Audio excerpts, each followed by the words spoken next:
I don't stream for almost a week and everything has to fucking break. Oh. And I thought I had to just deal with my fucking... The reason I haven't streamed in almost a week is because for some fucking reason, my right calf decided to be a fucking bitch and decide, hey, I'm just gonna be an absolute menace and just... Ugh. So terrible. Also, my fucking microphone is way too fucking sensitive now. 1, 2, 3. Okay. Are we... One moment. Let me see if, like, why was it so... Huh.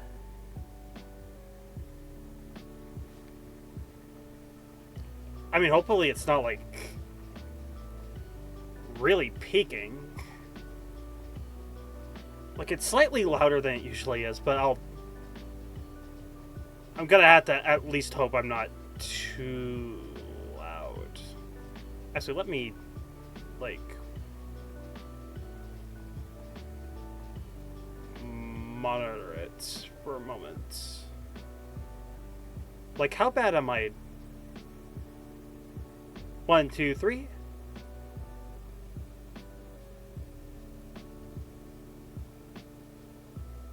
I don't know. I don't know. We'll see what's... Hopefully it's not too terrible. But yeah, we're finally getting to the... Oh, fuck. How? Okay, how loud was... Oh, I hope that really wasn't that loud. Oh, God. It never goes... It never gets to the red. It never gets to the red. Which is usually a bad sign. I guess that's something to look back in the playback, but oh well. But yeah, no, we're finally getting to like the real meat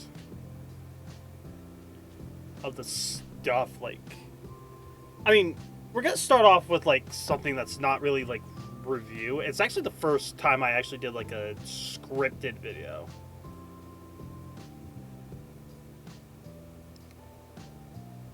And I'm not... Oh, boy.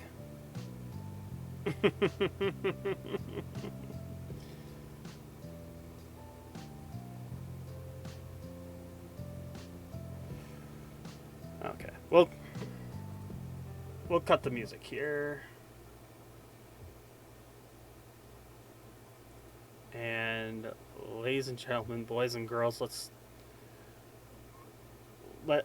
enjoy a thumbnail real quick, because holy shit, this is absolutely terrible. So, first time I did a top 10, and I'm not entirely sure if this is, ooh, I don't even remember the games I even played in 2014. To be perfectly honest, I know one thing about this. I only played 2 games, and they were the top 2.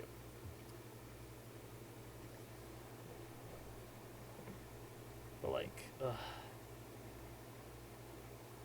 Also, what the hell is this? It's like, did I just took like a parody of Super Smash Bros. Brawl? Because that's what it looks like here. Like, why did I... Like, everything else is, like, up to standard. But no, this is just completely out of... That's very weird. I don't like that. But let's get through it. Oh. I completely... Wait.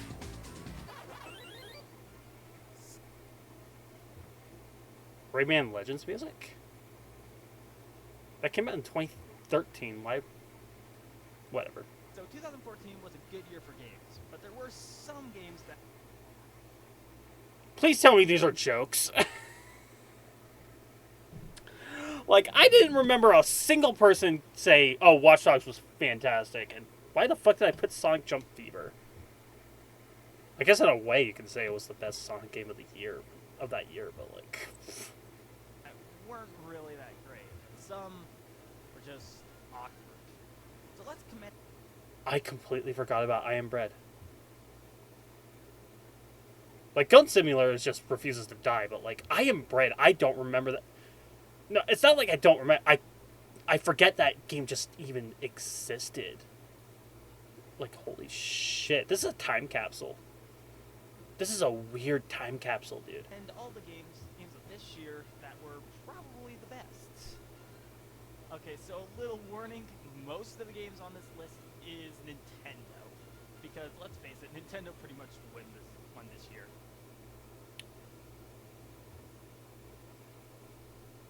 For the sake of this, I had to actually like, I'm actually doing a project. Like, it's like a long term. It's like a long term like deal, but like, I'm actually making like little mini lists of games that I played for each year, and when I look through 2014, actually, let me read things. Actually, I'm gonna read off the list later. I will say right now, Nintendo does not make up my top 10 for 2014. Actually, a good chunk of it doesn't actually. But let's see. Especially Whoop. E3, holy crap. Well, let's get started.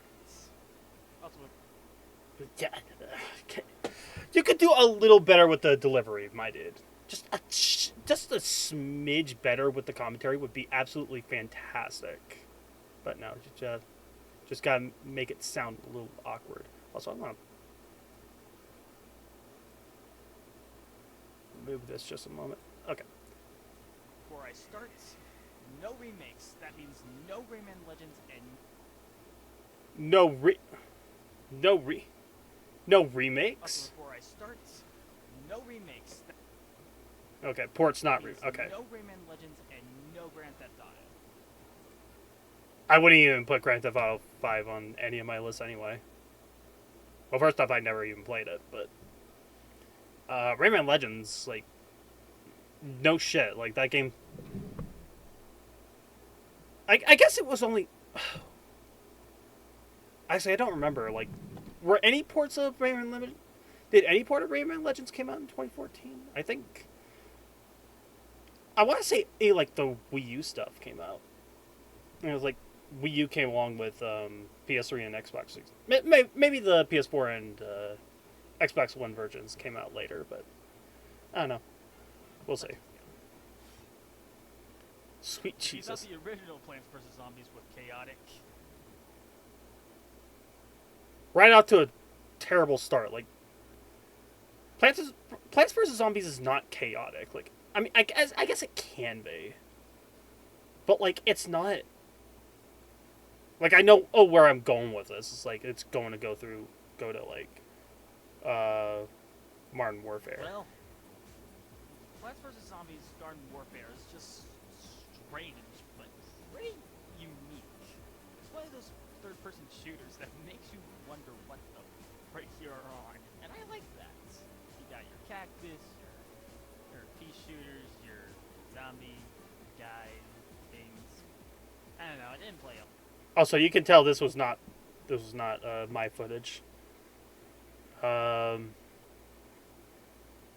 Had to take from But it's very fun, and I really him, enjoyed the but little unique atmosphere for the game this one. Also, if you think that shit Esther Cheetah couldn't be in this game, yeah, best thing. so I was trying to make a little bit of a meme because I do remember if you go to like if you go to the streaming channel, you will actually look at the miscellaneous playlist, and one of the videos that I did was a one shot of Chester Cheetah Too Cool to Fool. And I don't know why personally, because it's not really it's not a good game. It's not a good game. It's not a good game. I'm also like stealing like my still only how I sound here, but like I'm gonna try to get away from that. But like it's such Ever. I really wanted to make it seem like I really was like obsessed with Chester Cheetah for some reason. I don't know why. That's a weird thing. So I'm putting a horror game on. Absolutely not. Absolutely not. This isn't even my favorite horror game from 2014. And my favorite horror game is not even on here. On this list. I guarantee it. Interesting. Five Nights at Freddy's has a very neat concept. Also, around this time, I wasn't really into horror, so the idea of me getting into a horror game was a little like out of nowhere. But the thing is, I didn't play Five Nights. I only saw it like through osmosis. That was basically it. I know that there was a demo. Are trying to locate you and put you in an animatronic suit because apparently they think you're an exoskeleton. Which apparently it looked like a human, but animatronics are just stupid. It's kind of. What is this? What is this inflection I'm doing? Like I'm trying to sound like snobbish, and I'm trying to sound like it's like of course it's so weird, it's so strange, it's like or something like that. But like I'm doing a terrible job here. I'm doing like You pretty much get into a lot of paranoia to this game, where you want to know where they are, but it's kind of hard to find. I also don't know if I'm actually reading a script or if I'm just going off the ball. I don't remember. That's the thing. I don't remember if I actually did have a script or not. I don't. Maybe I didn't. Maybe this is a waste of time. Maybe. But I kind of just want to see, like, just in case this was a scripted video, I want to see how weird it really was. And when they're near you, you're gonna. Jesus fucking Christ. That is the one reason I don't like this series. I don't know why I even put it on the list. Most of these games I didn't even play. I think I just put it here because everyone else liked it, and I had to put it in because, you know, I gotta be part of the club, I guess. I don't know. I don't fucking know. Yeah, fuck off. Hey, I never said anything about I didn't even get this game, like, until, like, years and years later. remakes. Pokemon Omega Ruby and Alpha Sapphire are one of the greatest remakes that Game Freak has ever done. Wrong. Like, objectively wrong. Fire Red and Leaf Green were, like, already great, and then, like, of course everyone's gonna go to Heart Gold and Soul Silver. Like, I guess in a way that maybe this is better because it's like a... Because, like, Ruby, Sapphire, and Emerald were just not that interesting. So, like, of course you're gonna put a lot of the X and Y stuff into it and make it actually interesting. But, like, I don't know. No, I wouldn't say that. Sure, Fire Red is alright, and Heart Gold is... Are you high? Are you fucking high? Like, that's not... That is beyond untrue. Like, where are you getting your fucking... It's like, Fire Red and Green are alright, and Heart Gold and Soul Silver are just... It's like, who really cares? It's like, fucking Christ, this is not even the best... This is not the best remake. What are you fucking on? Like, fucking contrary. Do I even know that people actually adore Heart Gold and Soul Silver? Because I know for a fact I didn't play at that time. Oh, for fuck's sake, you are... But the fact that they remade. I'm already one of my not all-time enjoying this. favorite regions. I just can't help but love it. I never really played the actual game, but I did play the demo. Oh, and the fact. Okay, maybe that's one. I think a good chunk of these were actually I just played the demo and I just put these on just out of vibes. I don't know. That this is pretty much Ruby and Sapphire with a few minor tweaks. I gotta say, hey, this is.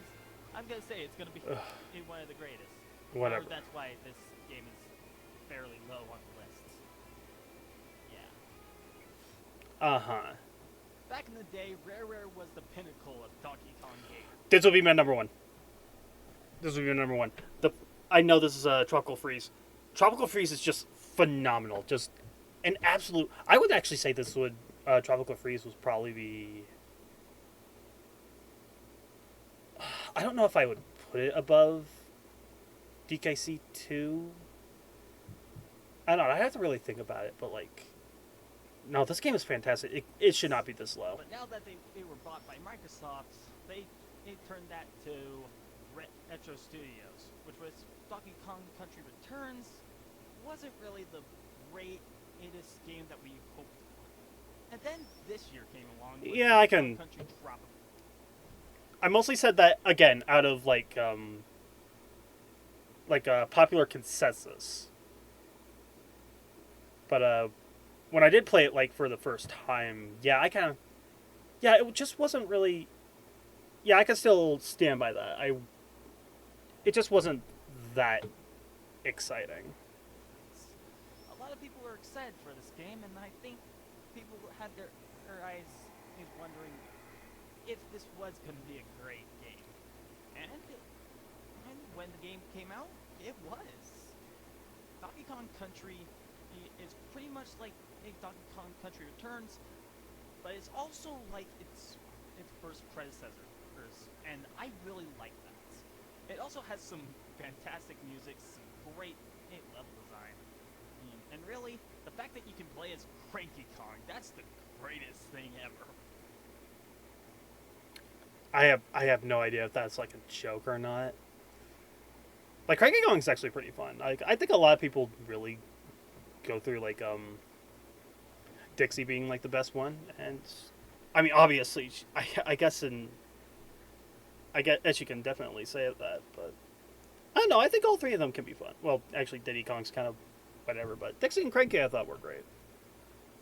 Yeah, I might be the only one that aren't that. Alright, I see how it is. You know. Okay. The original Donkey Kong, and then we play as the original Donkey Kong. Hi.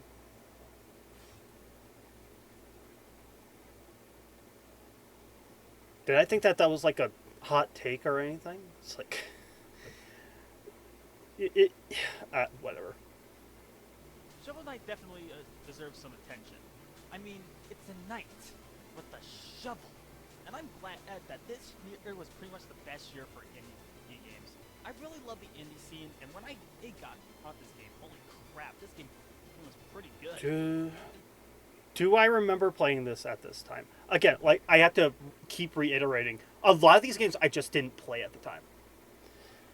I didn't get around to playing them because I didn't have money to actually like splurge on games yet. Like I didn't have that ability. Maybe this was one of the few. But no, this was a really good game. I really enjoyed Shovel Knight. I still have not played any of the. I still haven't played any of the. Like the DLCs, like in full. I think I sampled a little bit. Oh, excuse me. I think I sampled a little bit of Plague Knight, but that's about it. I really need to get the Spectre of Torment though. That just looks really fun. Not the greatest game on the Wii U, but I'm really glad that a lot of people like this game because it really deserves all the praise and really. Okay, can you tell us why you like the fucking game? Like, all you've been really saying is that you're glad that people are liking it. That's not indicative of why you like it, you know. And you also say like, I don't. It's not my favorite game. And it's like, I still agree to that to a certain extent, but like, I know you need to make clear that you need to make it clear why you like the game in the first place. You know. Like, I'm actually glad that one indie game deserves to be on this list. Oh, don't worry, there's another indie game on this list, but you'll just have to wait. And I know exactly which one I'm talking about. But actually, when I'm looking through the list that I have here, it's actually I have 3 of them.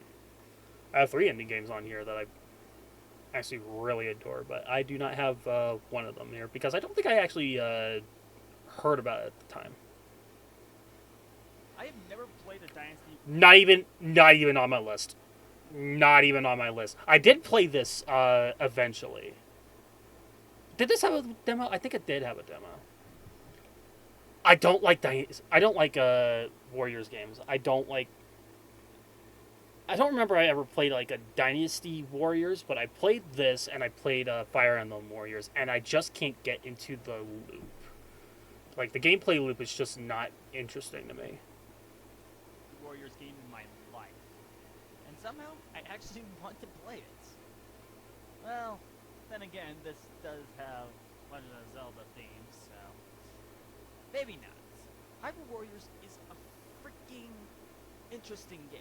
It's not the greatest. Okay, I need to go back. Like I wasn't sure what I was going through here. I want to play it. It's a Dynasty Warriors game in my life, and somehow I actually want to play it.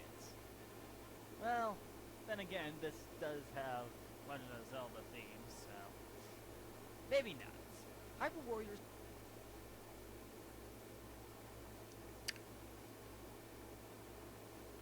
Did anyone else understand what I was saying here? I don't know what it's like. What was I going on after? It was like, was I saying that this is a Zelda game? This has a Zelda skin, so I didn't want to play it, or it had a Zelda skin, so I thought it would be like a different game, so I would actually get into it. This is a confusing line for me. I don't get it. It's a freaking interesting game. It's not the greatest game, as you are gonna get very tired of it after like 1 or 2 maps. But it is a fantastic game, and if you haven't been playing. First off, you're contradicting yourself. Second off, yeah, that's kind of Dynasty Warriors in a nutshell. It's like you're gonna get tired of the loop. It's not a game that you play like for hours and hours. It's like it's this game you play for a bit. It's like you got your fun, you know. Or at least that's how I've seen it, and that's how I heard other people say it. Like I said, I'm not really a big fan of Warriors, so can't really say anything on that. I really hope you should. It's so much fun. You got love. Try to stay concise. The pauses and the stuttering is starting to kind of get annoying. Starting to get very irritating. Every mechanic they pretty much throw at you. Also, it's a throwback to Ocarina of Time, Twilight Princess, and Skyward Sword. So if you're a fan of one of them, hey, give it a shot. And if you're a fan of Dynasty Warriors, yeah, you didn't play either of those at this point. Like I didn't play like Ocarina of Time until like actually this year. Actually, this was the year that I actually played Ocarina of Time. This was like a few months before I did that Let's Play. I guess try it out. It's something. Also, why did I have the logo for Dynasty Warriors Online of all games? Like, was that the one logo you could get that had like the transparency? Like, seriously, this is very not, very Warriors. wild. This is Hyrule Warriors. Moving on. Let's move Mario on. Kart 8. Everyone loves the Mario Kart series, and the latest. Okay, this is the one I get. This is one of the few get. Okay, never mind. There was this game. Okay, maybe I did play more games than I thought. So this was the game that I played. Entry to it is probably one of the. I'm pretty sure this was actually my footage here, actually. Give us some wacky anti-gravity stuff, but it also it's some stuff from Mario Kart Wii, Mario Kart 7, and it gave us a nice little remix to the 64 Rainbow Road. Every track is just amazing, and I love every character. But why did they get rid of Bowser Jr. and Diddy Kong? Just... Was Bowser Jr. even in any of the... I'm actually starting to think about it now. It's like, did Bowser Jr. actually...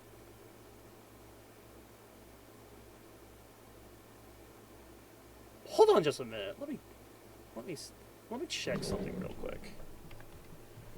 Was Bowser Jr. in Mario Kart?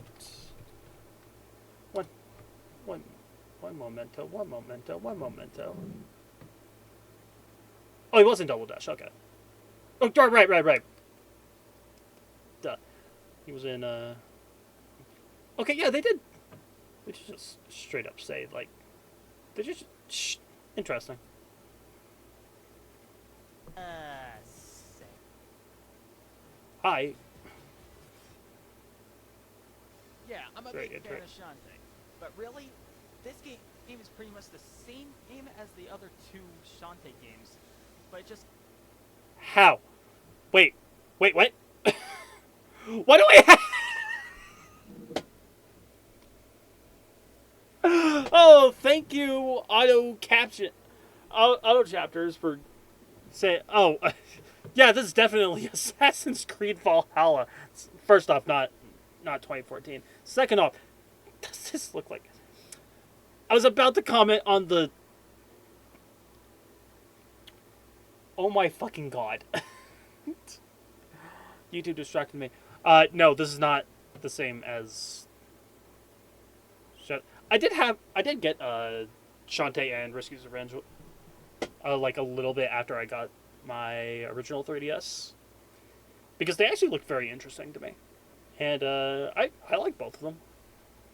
My opinions on them have changed over the years, obviously, but no, this game is fantastic.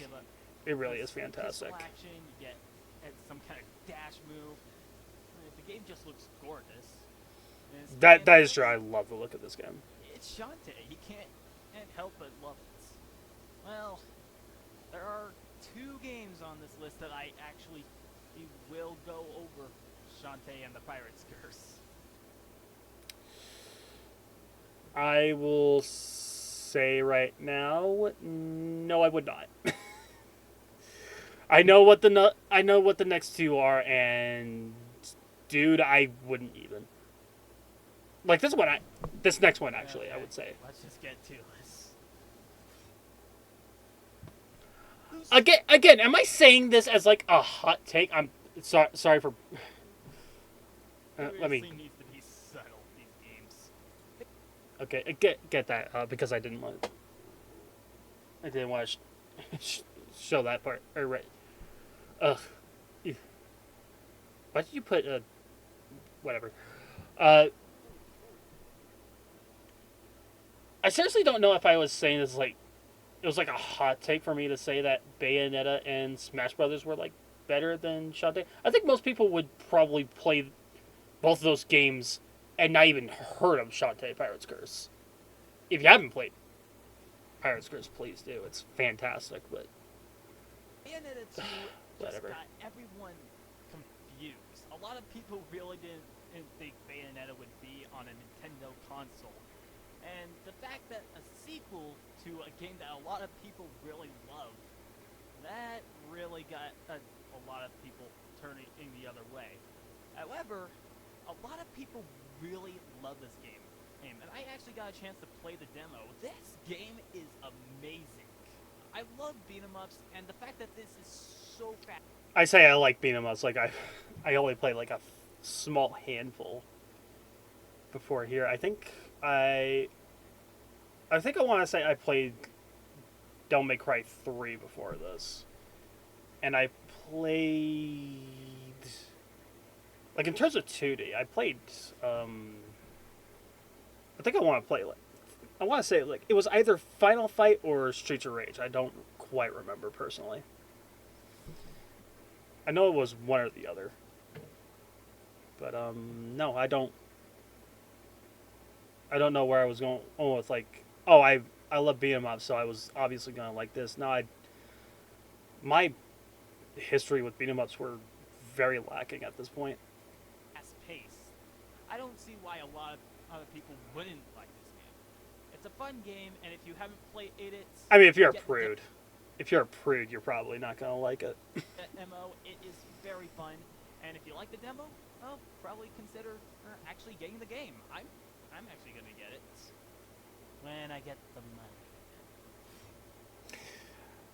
Yeah, and I wouldn't get the money for it for a couple of years, and then I got the game on Switch when that came out. Captain Toad. Who knew a Toad would get his own game? And you guys actually thought this was Don't besmirch the name of Captain Toad. Captain Toad's actually pretty good. It's not a top tenner, but going to be in the number one slots. yeah, no. Yeah, no. Apparently, back then I thought this was really stupid. No doubt, I am talking about Super Smash Brothers. This game is just amazing. If you yourself time and to just take a break from it, you will have fun with it, no matter how many times you play it. You never get bored with it. Every single line I say in this video makes absolutely no sense. Like, if you take a break from it, you'll love it every time, no matter how many times you go. That makes absolutely no sense. In any sense of the word, that's there's always something you can do. That's a very awkward thing to say. Experience, but that doesn't really get much of that fun you really want. There's classic mode, all-star mode, just battling things. 8-player Smash. I don't know how many times I had so much fun just seeing 8 CPUs fight it to the death and having 99 stock. Yeah, that's probably overkill. But yeah, if you've never played Super Smash Bros. On the Wii U, you have to get it. I don't even care. Let me finish. The only game you get on the Wii U. This is freaking brilliant. And if you're a big Smash player, you are going to love it. Melee fans, Brawl fans, 64 fans, just gotta get it. So let me fucking tell you why that's a bunch of bullshit. I was very obsessed with this game. I really did enjoy it. This would not be my favorite Smash Bros. Game. In fact, I think this might actually be my least favorite. Like, I would actually play 64 over this. Like, obviously I played the 64 game, like, when I was younger. And I mean, I didn't grow up with Melee or Brawl. I played Melee, like, once. And I saw, like, some people play Brawl. But before then, that was kind of it. It's like, no, I don't really care for Smash 4. In fact, it's not even in, like, I was talking about the list I was making for a project later. And actually you have a lot of the games that I played, like, ranked. And I would have put both the one on Wii U and one on 3DS at like a 6. Like, no, seriously, I don't care for Smash 4, like, at all. Like, not at all. I don't think it's a very interesting game at all. But the games that I would, if I had to change this, and I would definitely change this. Like, I think for my ranks, like, Donkey Kong Country's number 1. Alien Isolation was the number 2. Like, that's my favorite horror. That was my favorite horror game of that year. I think it's still my favorite horror game that isn't like a Silent Hill. Actually, no, I probably have to think of... No, I probably do. My favorite, not even my favorite Resident Evils would go over it. I really loved Alien Isolation. Puyo Puyo Tetris, that came out in Japan in 2014, so that counts. Wolfenstein: The New Order, Kirby Triple Deluxe, Kirby and the Rainbow. It's not even a game I was gonna say. Shantae and the Pirate's Curse, Child of Light. That was the indie game I was talking about. That game is fan. Actually, no, that's not. No, never mind. Child of Light was Ubisoft. Never mind. My bad. Bayonetta 2, Shovel Knight, and Guilty Gear Xrd Sign. That would be my top 10. And then Mario Kart World Tour as a little mention. Like, I really enjoyed that. Really enjoyed that game. But yeah, that was bad.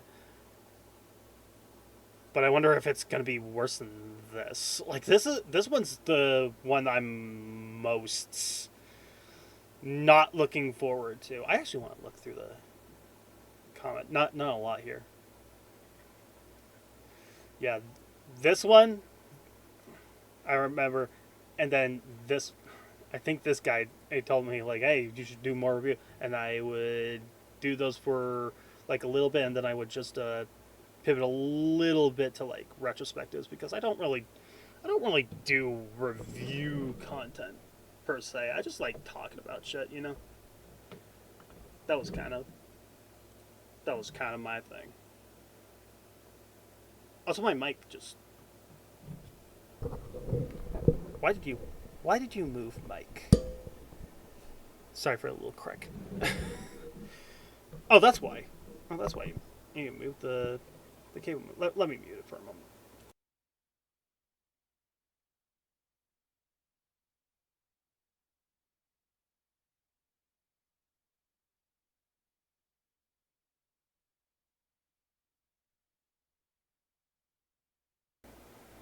Okay, there you go. All right. Ready for hell. Oh, sweet Jesus. I know I saw this. Like, apparently this wasn't the first time I used this. It's like, apparently I used this camera like when I did the Cartoon's Revenge Let's Play. Like for the final part, I just decided, hey, I'm just gonna put my mug on the camera, and yeah, here you go. Discount Napoleon Dynamite over here. You know, the disadvantage of doing a review, try and find a place to start off. I mean, sure. Can I just talk about the background for a moment? I don't know what that. Oh no! I know exactly what that is. That was a mug from a community college that I visited because I thought that was going to be like a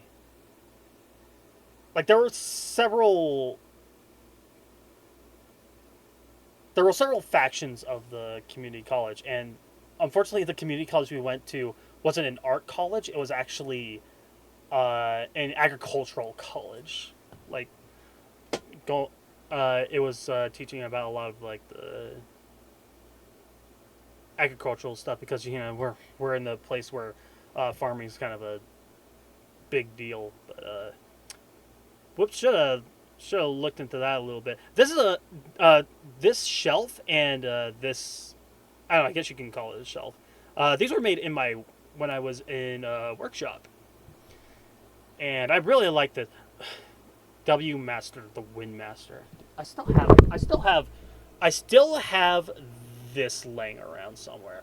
I do not have this, unfortunately. This was thrown out a while back. I don't know what this is though.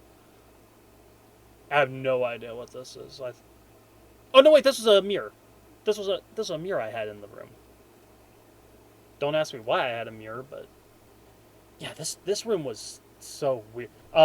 This corner, actually right over there. Like right over there. You can tell that I put up some wallpaper.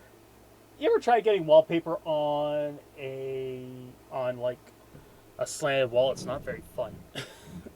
And this was a board that covered up a lot of that covered up a lot of stuff like that. That was not a finished. That was not a finished wall. Like a lot of this room is. It technically wasn't supposed to be like a bedroom. I think it was more so a storage room. You get me? Though it was used as a bedroom because the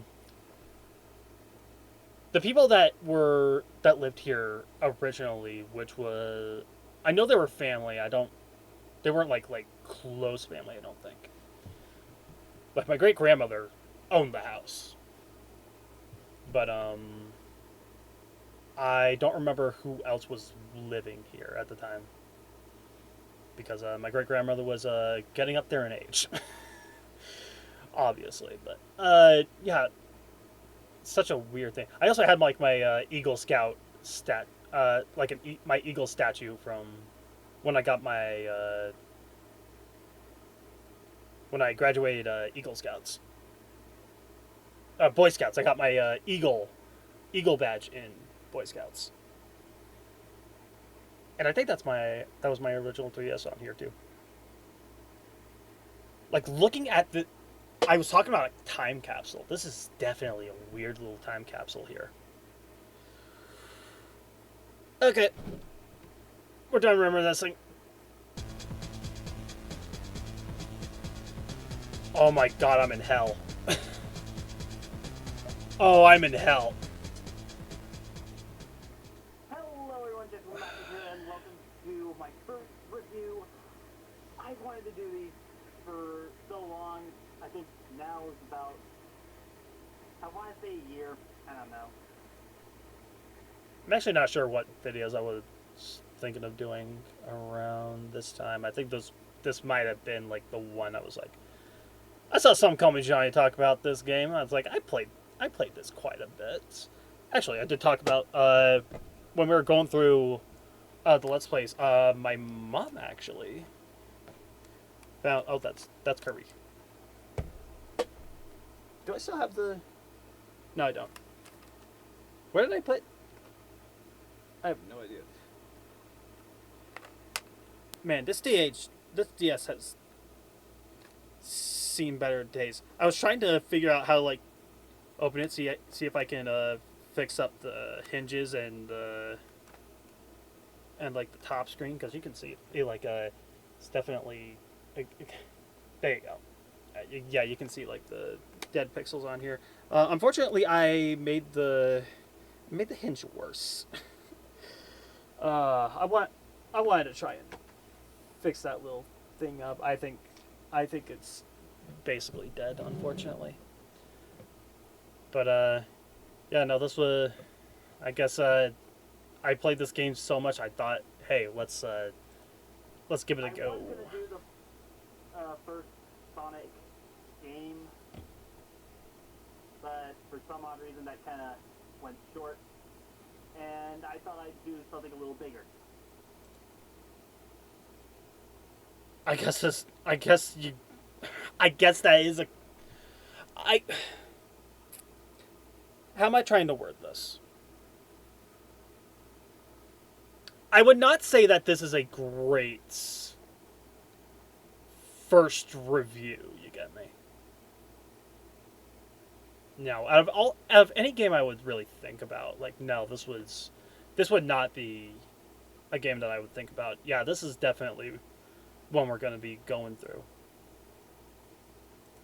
Go big or go home, right? So, right here we're going to do another entry of the Sonic series, and while it might be easier to just let's play it, I know you guys would get bored by the second part if I were to do a let's play on that. So, What are these faces I'm making, dude? Like, it's like, he's like, and just like, it's like, what the hell am I doing? I'm actually looking at my, like, webcams. I can see the back to back. Like, my face was actually rounder.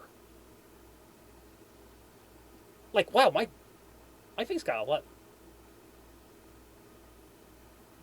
My My face definitely got a lot longer. Interesting. Definitely the hair. I got. It's like, dude, I really do enjoy it. Like the like the little mop. I do need to cut it off up a little bit sooner than later. But like, holy shit, I look like a fucking nerd. I wore polos back then. I wore polos. I haven't worn a fucking polo in like. God, I don't remember. I don't remember the last time I. Yeah, I don't remember the last time I wore a polo. Those were so uncomfortable. Oh, God. The cringe is actually killing me. Let me get some water.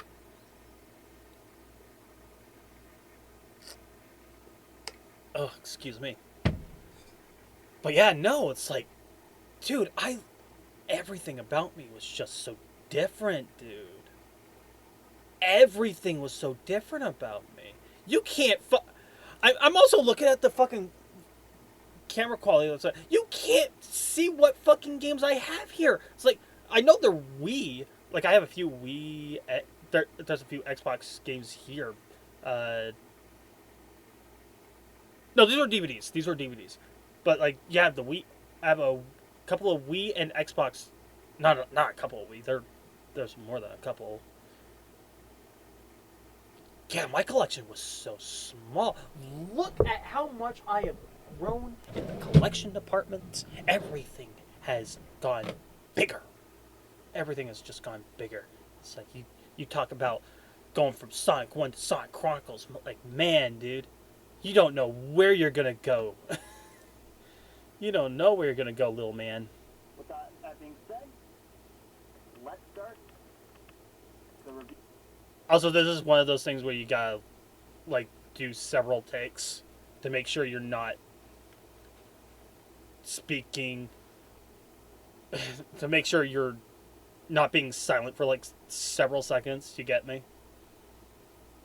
Like, there are a few times where I'm, like, trying to figure out the things I'm trying to say, but, like, I'm in a live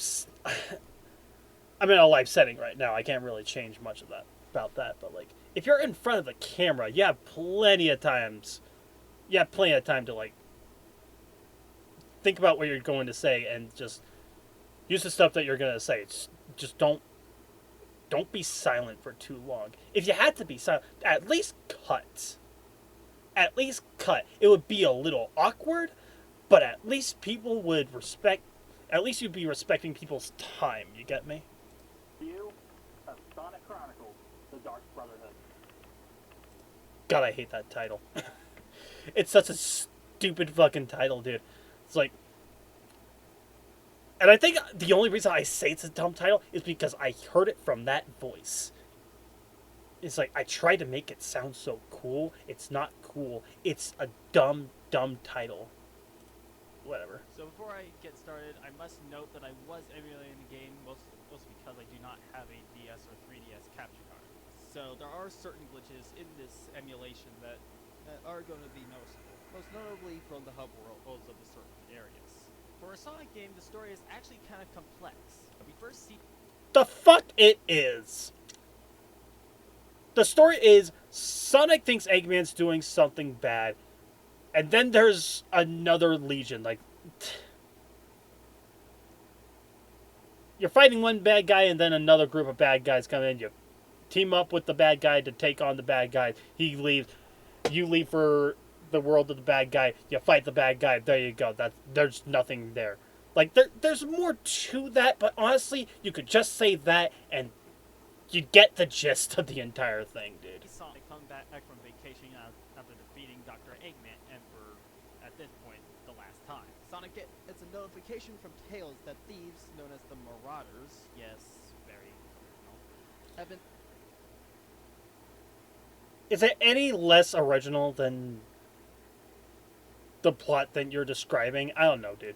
Attacking the city as well as Mystic Ruins, Green Hill Zone, yada yada yada, so forth. So Sonic meets Amy and they meet up with Tails to find a threat. They presume it might be Eggman is unknown due to his being missing.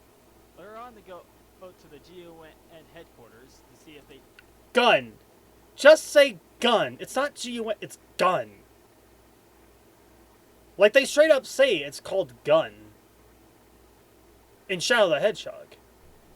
In Shadow the Hedgehog, Sonic 06, Sonic Adventure 2. In Sonic Adventure 2, they just straight up say gun. Ugh. on any research on the Marauders. On the way, they find Rouge the Bat, which takes them to the commander. The commander says that the Marauders have been hiding out in the Mystic Ruins. While they were there, they find Big the Cat, which is... Are we doing like a play-by-play of the story here? Is like, that is so not what you do when you're doing like a story recap. Like, just go, like, you're making it sound more complex than it really is. Like I said, it's going after Eggman. You learn that there's another group of bad guys that you gotta go to, and then you stop them. That's kind of all it really is. Like, you meet a lot of people on the way, but like that's kind of what you do in an RPG. That's to be expected. Oddly immune to the poisonous gas that the Marauders have suspiciously filled the land with. It's very interesting. They find Knuckles in the headquarters being attacked by many robots. He says that he's been kidnapped by the Marauders, and they are seeking the Master Emerald as well as the Chaos Emeralds. When they go outside, they realize that the Angel Island has been moved to a new location. They try... Jesus fucking Christ. Can you sound a lot more enthusiastic?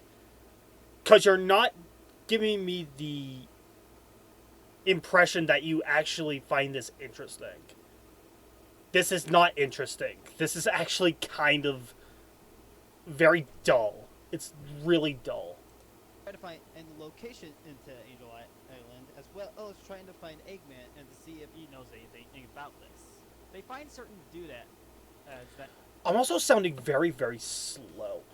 I think around this time, like, okay, you can definitely tell that I am reading off a script, and the problem is I'm reading way too slow.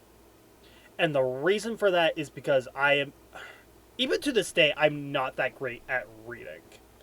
I can't read, like, okay, I can't say I'm like a terrible reader. Like, obviously I read scripts. I have to be like decent enough at reading to make sure that my script sounds, you know, interesting. You get me? But like back then, it's like, now I can like speak faster than I can read, and my problem is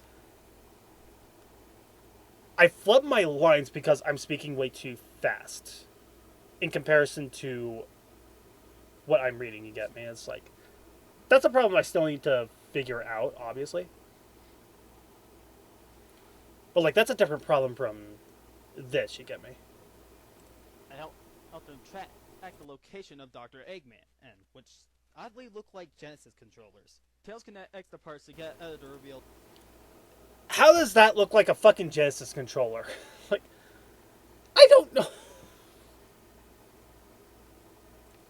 Creative liberties, I guess. Eggman and secret hideaway. When they get there, they are attacked by many robots, and Eggman ending the attack instantly. I wonder what he's up to. Eggman says that he is as angry as they are, as he cannot rule the world with if the Marauders acting as they are right now. So they make a temporary truce in order to stop them. Again, this kind of feels fishy, but I can't complain. We get to play as Dr. Eggman. That hasn't happened for a while. Eggman. That happened for a while. It's, I guess 7 years is enough time. But you know, this is like this is like one of the very few interesting parts of Sonic Chronicles. The only problem is like the most interesting part of Sonic Chronicles only lasts for like a chapter and a half, and the chapters aren't very long. So ultimately, you're only playing with Dr. Eggman for like an hour. kind of sucks, actually. And suggests that they go to Metropolis to see if the Marauders are hiding out there. While going there, they find Shadow, who's looking for E123 Omega. In order to find him, he has to work with them to see if the Marauders have taken him and harmed him in any way. They're about to enter Metropolis when they're abrupt. You're talking about the minor stuff. Like, my dude, everything about this story recap is just not very exciting. It's just a lot of busy work. You're describing busy work. You're not describing the actual plot. Interrupted by a group of Marauders. One of the Marauders being the leader known as Shade. She reveals their plans on coming back to this world because they were taken to another world because of their actions. In order to stop them, they create a rock slide in order for them to not go into Metropolis. Eggman later. How do you forget to record that part? Why do you not record the entire game? That's the... Sometimes I record more than I need to for a video, but the thing is, I would rather have too much footage than not enough. If you don't have the necessary footage for your review, go back and record it. You need the visual cues to make sure people aren't confused in the long run. You get me? Not that people would care about Sonic Chronicles. That's not the point. The point is, you have to make a review for people that don't know what you're talking about. That's kind of the point of a review. Like, obviously, there are going to be people that know the source material, that want to watch the video to see your point of view. The thing about that, however, is that's just one part of the solution. Like, they're...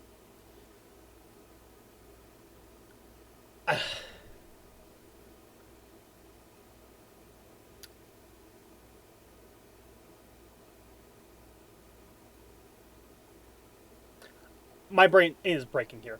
I just don't understand this. You're over-explaining stuff that doesn't need to be explained. And you forgot to record a very crucial part of something that you need to talk about. That's not good. I know this is the first time I'm doing this, but that is a rookie mistake. Says that there is a railway that leads to Metropolis they can take so they can ambush the Marauders. They split up into two teams consisting of Tails and Eggman and one. Also, starting as a problem, talked about that plenty. That pacing issue was really interesting. There was like that one part in like the live action bit where it took me like about a second to actually get to like the intro. No, not the intro, like the beginning. You know, like the beginning bit. The intro was like before then. And I was going to mention that, but I felt like I was going to talk about like the pacing like later, and I guess it's now.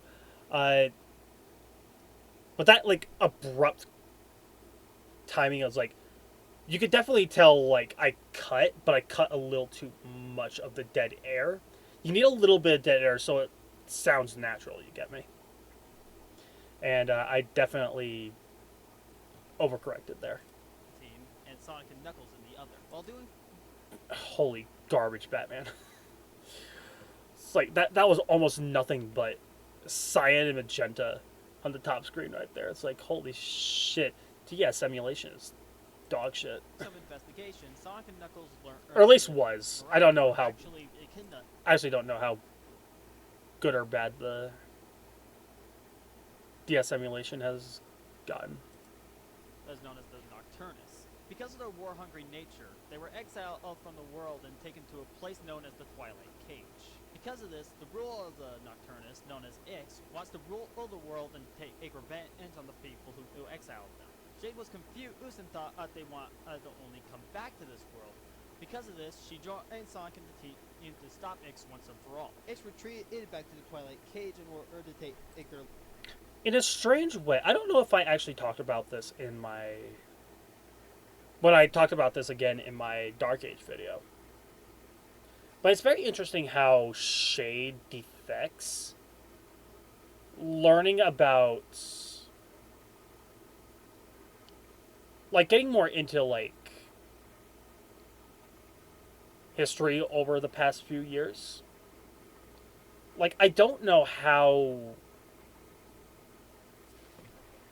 easy it is for someone like Shade to defect that, like, just like that. Like, if you've known, I guess you just saw the manipulation, like, really quickly, but I think it's very interesting how Shade just really starts questioning it, like, the moment. It's actually very interesting. I think it should have taken a little bit. Actually, no, I'm thinking about it right now. I think it was. I think it's more than enough time for her to realize it. Never mind. That was not something. I'm wasting our time. land and back to the worlds. During the journey, Shade revealed a lot about the And sudden microphone quality change.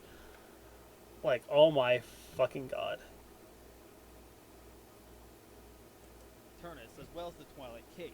The Twilight Cage is consisted of many races from different dimensions. All the races had one thing in common, as they thought of nothing but war, and were exiled because of this. The Kron, who were rock-like warriors, were building weapons for the Marauders. They were tired of this, so they teamed up. We know about the naming of Nocturnus. Just say the Nocturnus. Like, the term Marauders was thrown out, like, several chapters up to this point, so stop calling them the Marauders. With Team Sonic in order to take revenge on Ix for making this. Oh, so didn't I just say that the Marauders was a very unoriginal name? Like, why didn't... I'm starting to think my writing style is fucking bullshit. The Nargle and the Zo are two races that want each other to destroy it for centuries. In turn, they got a Chaos Emerald from it in order to destroy each other. The Nargle were convinced that Ix want them destroyed as much as they do, but the Zo knew better and want Sonic and Company to destroy Ix. Later on, the Nargle learned that they were being betrayed by Ix. Knowing this, they told Sonic and Fred to destroy Ix once and for all, and they told them that they will try to help. Rouge is like the best. Rouge is like the best character in this game. Rouge and Rouge and Big were like the VIPs of Chronicles. Like they are like some of the best written in this game. I really do love. BioWare. This game has a lot of problems, but characterization was definitely not one of them. Like, I wish a good majority of the characters got a little more, like, love. I think Shadow was, like, the one that was dealt a bad hand. But, like, Shadow, Tails, and Amy. Amy was weird. Well, actually, Amy is more mixed. I have more mixed feelings on Amy. I think Amy herself, like... I think the whole thing with her and Dexter was very interesting.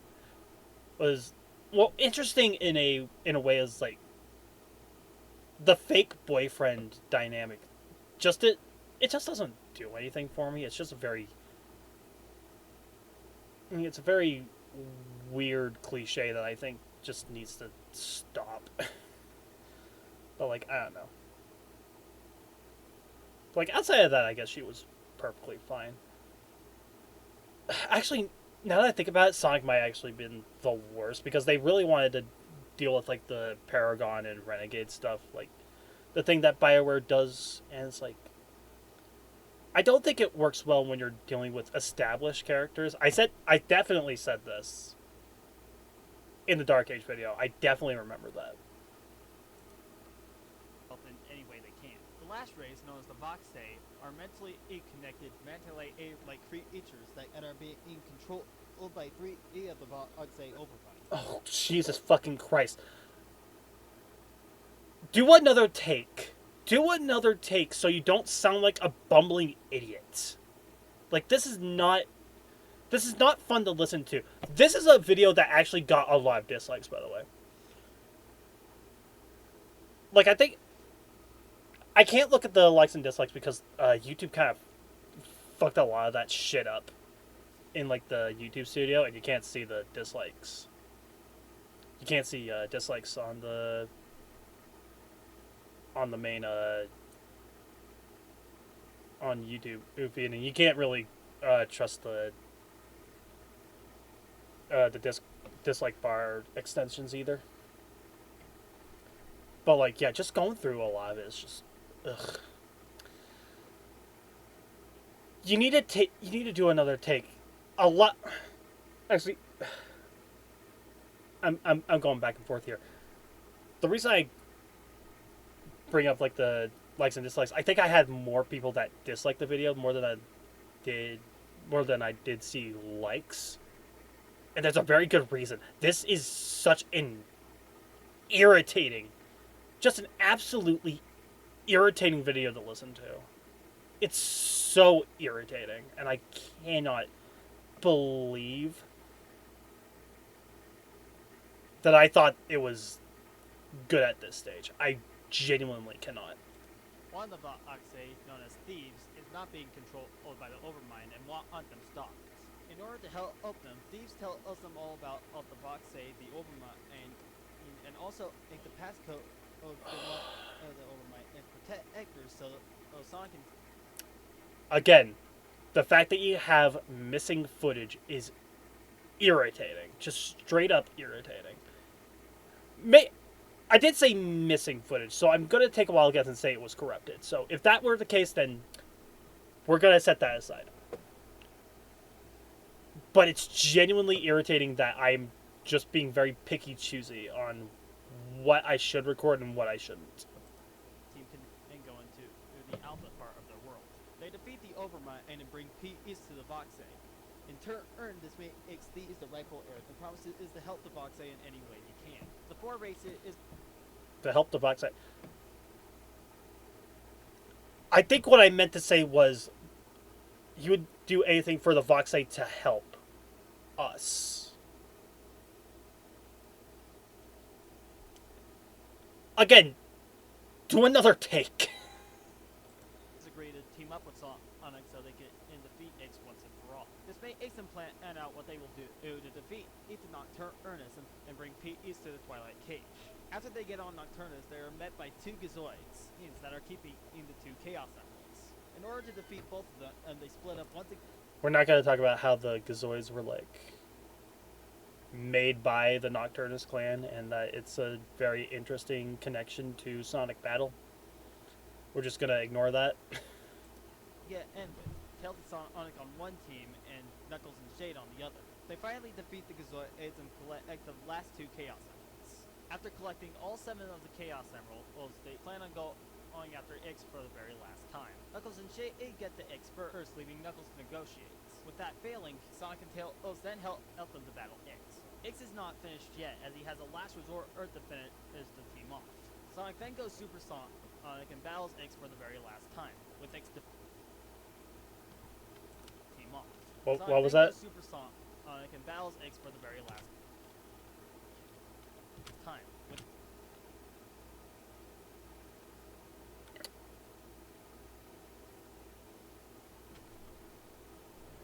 I agree that I should have mentioned that this boss fight is piss easy. Please stop using fail. That is just not...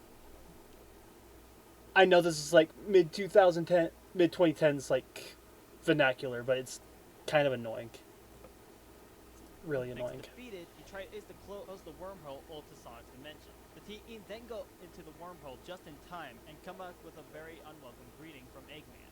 After that, the story is ended with a cliffhanger. After that, you get to play the game all over again from Chapter 1. Why would you ever do that? I don't know. 2 questions. I'm definitely going to say that I like the game. So wouldn't a New Game Plus be a good incentive to try it again? Because in New Game Plus, you actually play the game with the levels you got from the previous save. When I learned that, one of the things that I thought about, and I don't know what, I definitely said this in the Dark Age video too, was that I thought that if I got the characters to level 30, then we would be able to fight Eggman as the true final boss. Don't know why I thought that. That was a very stupid thing to think about. If that were the thing, the strategy guide that I had with Sonic Chronicles, because I had to have a strategy guide for it, like, that should have told me, like, yeah, there's a secret final boss, like, go nuts. It's like, no, there is no secret final boss. That cliffhanger was just a cliffhanger to a sequel that never happened. I actually ran into a fucking short on this literally yesterday, talking about the details of what the sequel was going to be, and from what I heard, it was going to be very stupid.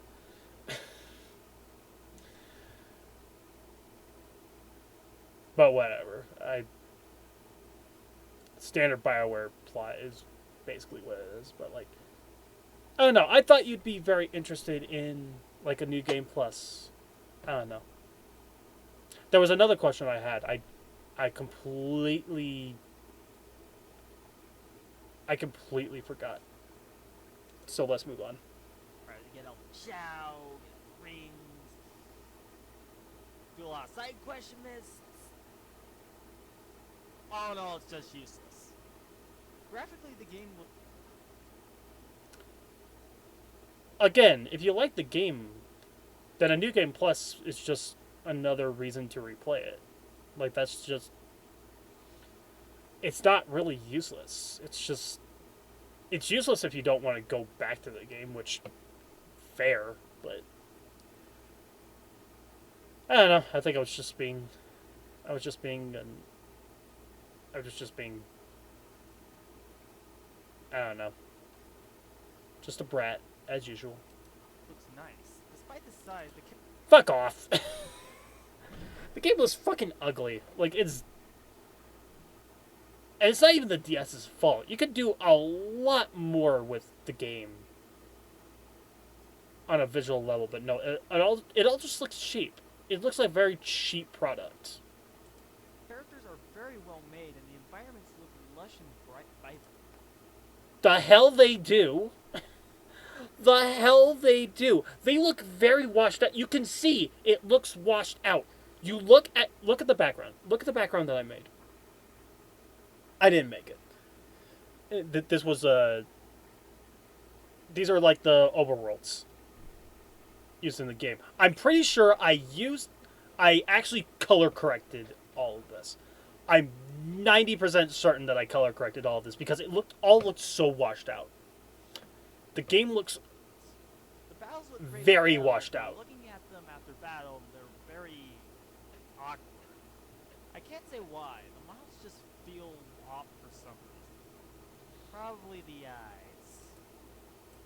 The cutscenes are... Or, the eyes are not even. I'm pretty sure. Again, I think I said this in the Dark Age video. They look like plush dolls.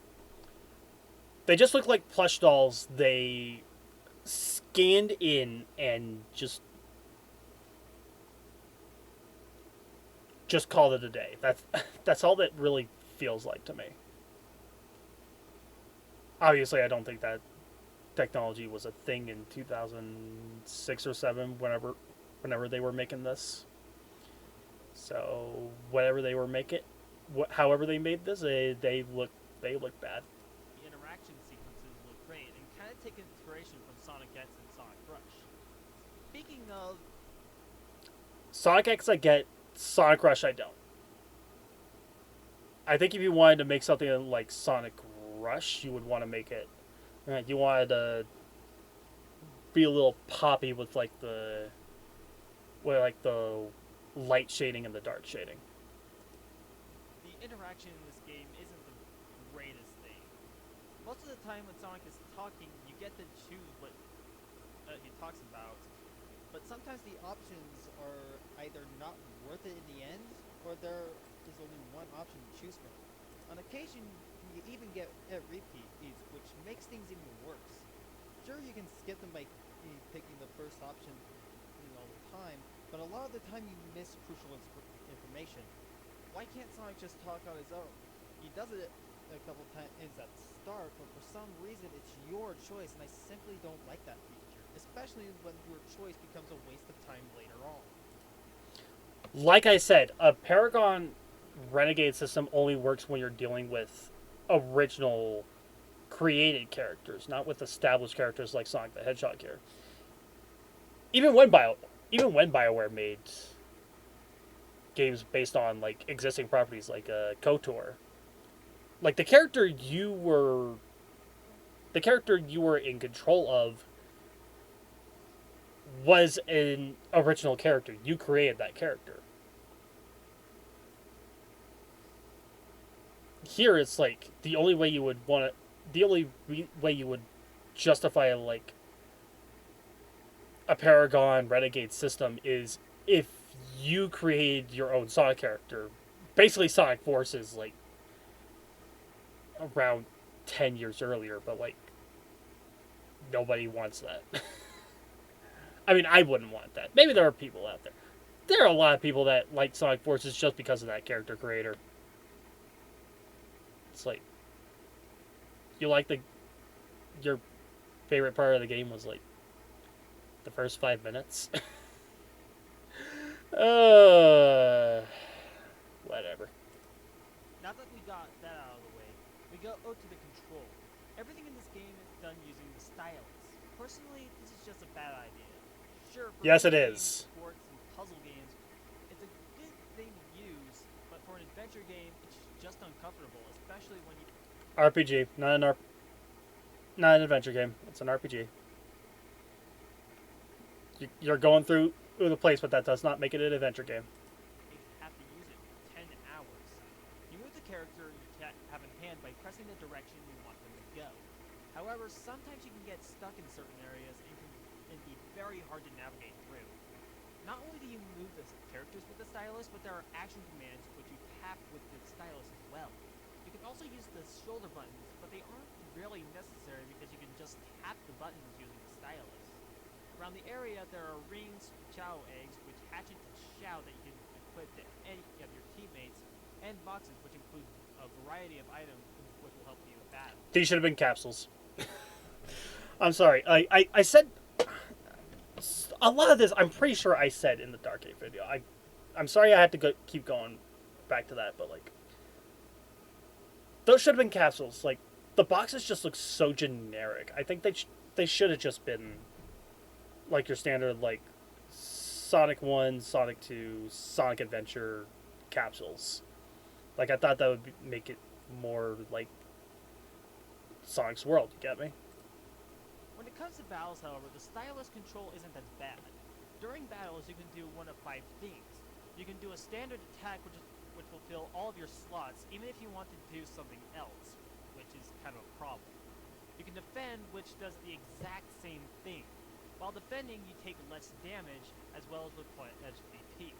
You can use an item on anyone on the team, Or when an enemy is too strong, you can always have the option to flee from battle, dodging random boxes in the process as well as hitting dash pads.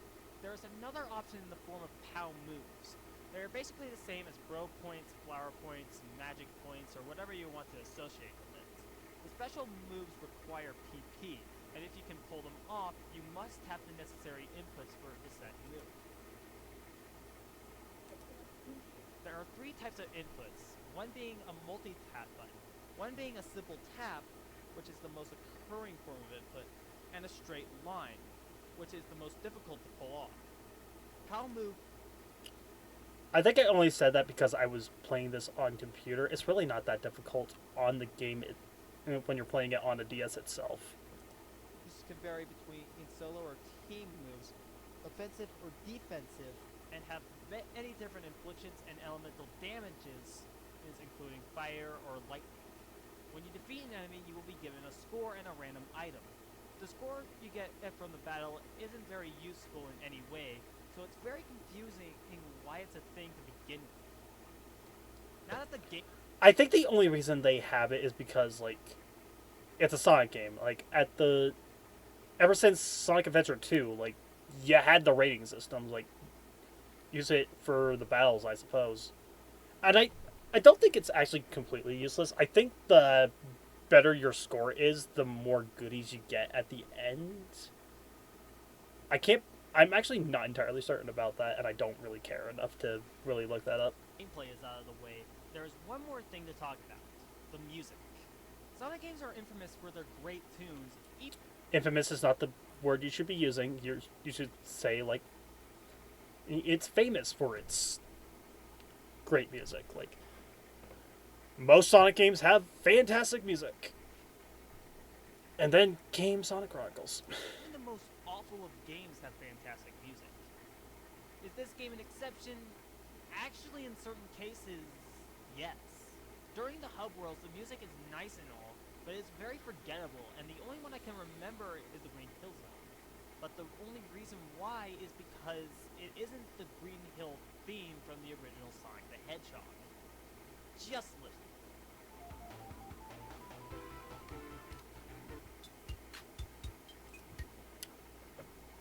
First off,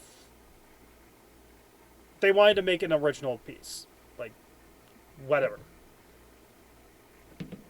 But really, do you think that this music is actually that great? It's very plinky, plunky, like, heavily crushed MIDI. It's like, it's not pleasing to the ears. In fact, I'm gonna try and... Good job in making it. Ugh. I'm gonna give this 3G game in the series, and I say BioWare did a good job in making it. You complained for like 35... Not 35. 75% of this review was complaining, and you say that BioWare did a good job. No. That is not how... You need to enunciate your points here, honey. You need to make it clear why you think this game is good. Personally, this game is absolute trash. There's a bit of nostalgia connection for Sonic Chronicles for me, but no, this game is kind of terrible. Like, the fact that BioWare thought it was a great idea to make a turn-based RPG, which they never made up to this point, on a console they never developed for, with a franchise that I'm not even entirely certain they were familiar with in the first... Well, actually, I guess with the interactions, they knew enough. But they were so inexperienced with what they were doing. Like, no, this was just a bad experience. And I'm pretty sure it was probably a bad experience when they were making it. There was a What Happened video on it. I don't remember a lot of it. I'm gonna give this game a C rating. The rating system. First and only time I used this. At this point, I kind of realized that this was kind of a worthless addition. I don't do ratings for the sole reason that it... I kind of realized after this, is like, I don't even like the rating system like when other outlets do it.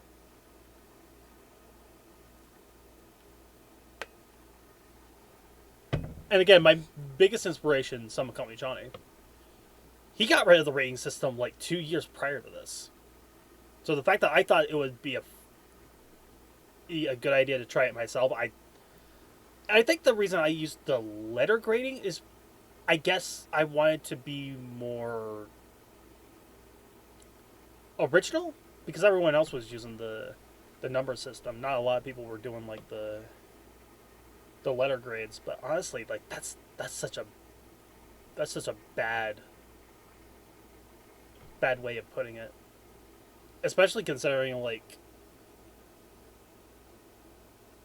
consider you actually rate a game like an F. Like, where on that spectrum are you putting that? Because if you're going to like the American system, I don't know how other countries do it. Like in the American system, like an A grade would be like a 90 to 100. A B would be 80 to 90. C would be C would be in the 70s. D would be in the 60s, and then below 60 would be F. And that covers like an absolute avalanche of games that range from just kind of okay to like dog shit. Like that is doing a letter grade is just not a good idea, and I'm glad this is the only time I ever try it. While the music, the movement in the hubs, and the overuse of the stylus were big problems about the game, the battle system was pretty fun, and the story was fun to experience, even when the interaction between the characters was dull. I heard more complaints than I did. Whatever. So that was Sonic Chronicles. Back when I was around 15 years old, it may have been a good game, but nowadays, while it still holds on, it's just not that fun for me. Then why did you give it a C rating? I don't know.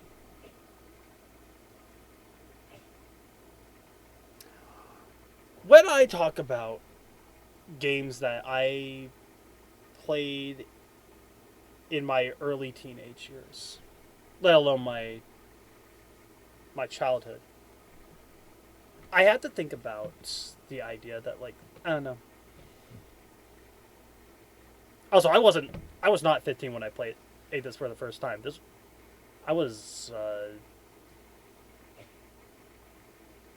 I got the game sometime around 2010, which I would have been 13. I would have been 13 when I played this.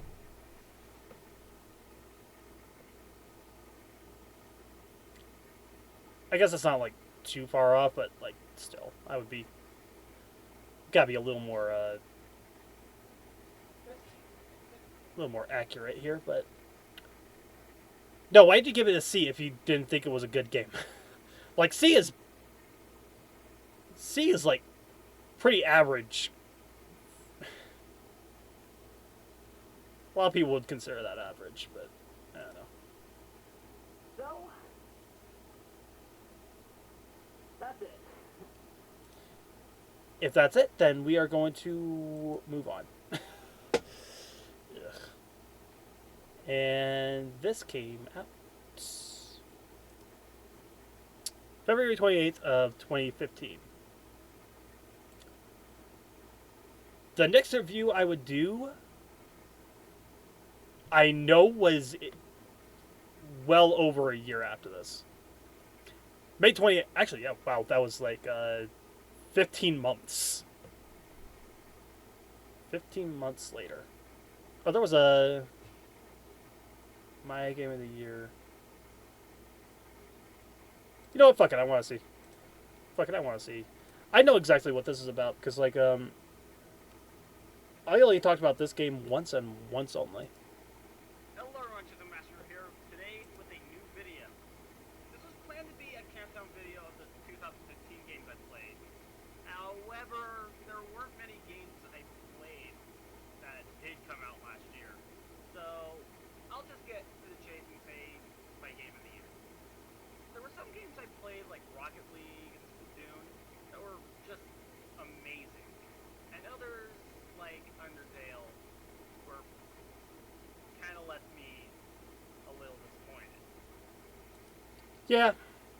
Yeah, I still stand by that. I think Undertale was was quite a disappointment for me, unfortunately. I still need to actually go back to it. I haven't played it in like it's been a bit. So maybe I'll like it. I still haven't played Deltarune. I'm pretty sure I would like that game a hell of a lot more than I did with Undertale. There was one game, however, that actually did surprise me. It didn't look like a game that I would even play, but when I gave it a shot, it quickly became one of my favorite games. Not only in 2015, but possibly in general. That game is a 3DS game known as Stella Glow. I first experienced it as a demo on the eShop, and since it was a demo, I thought I'd give it a fair shake. Easily enough, I was hooked. The cliffhanger on the demo left me wanting it even more. So I pre-ordered the game on GameStop, and it came with some other stuff like a keychain and a CD with the link. Okay, you got it. You got the special edition. I think the special edition was like the game sold so poorly. Like the physicals sold so poorly. Like they were having to get rid of the special editions for like 2, 3, probably even 4 years after the game came out, which was actually kind of disappointing. Which themes? Which was what I've been listening to ever since I got on the game. The story is basically a combination of Xenoblade Chronicles, Final Fantasy, and Fire Emblem.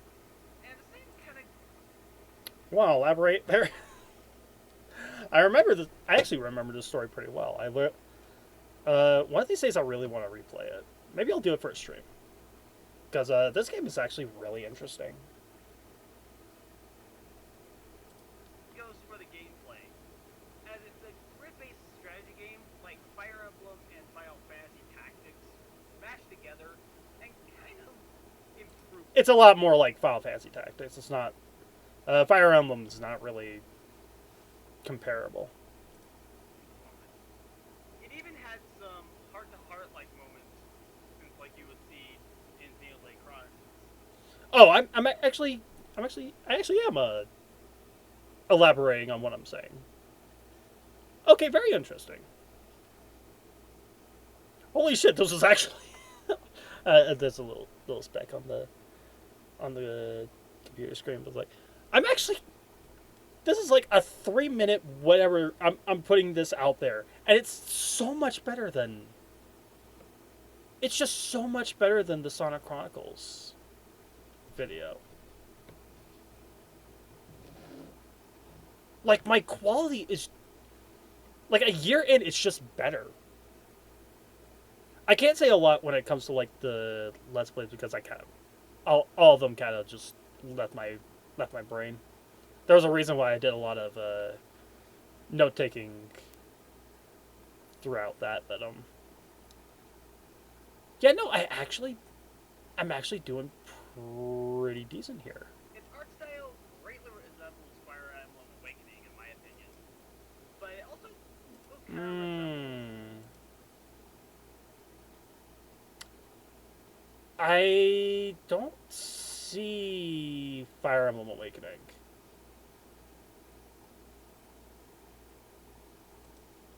But the in-game models, I would say, look a little like something that was ripped out of the 3DS Hatsune Miku game. That was what I was thinking. And it's like I didn't really want to say like out of the blue, but that was exactly what I was thinking. Which isn't a bad thing, I would say.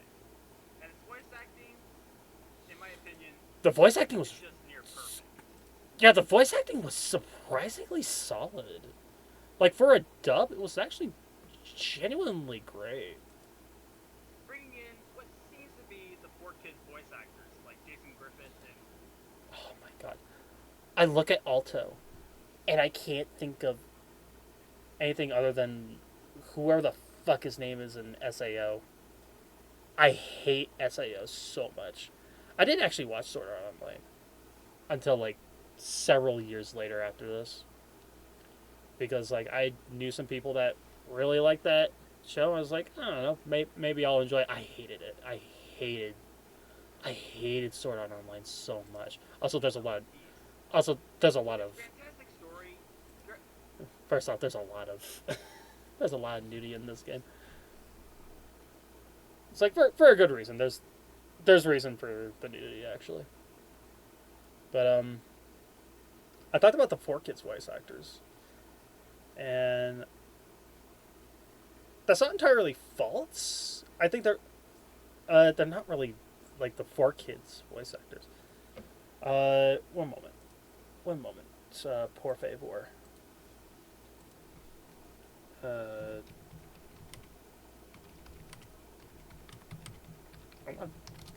want to look through. Behind the voice actors. Robbie Damon, Christine Marie. Yeah, there's Cindy Robinson. She was Sakura. Sakuya, not Sakura. Dipshit. Keith Silverstein. That was Dante.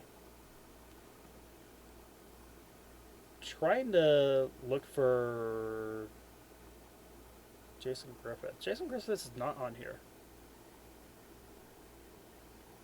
Like the 4Kids voice. Did I say there were 4Kids voice actors here? And it's voice acting, in my opinion, 4Kids voice acting, it's just near perfect.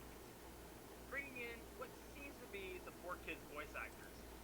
What seems to be, okay. I was not certain. And like I was like dead wrong.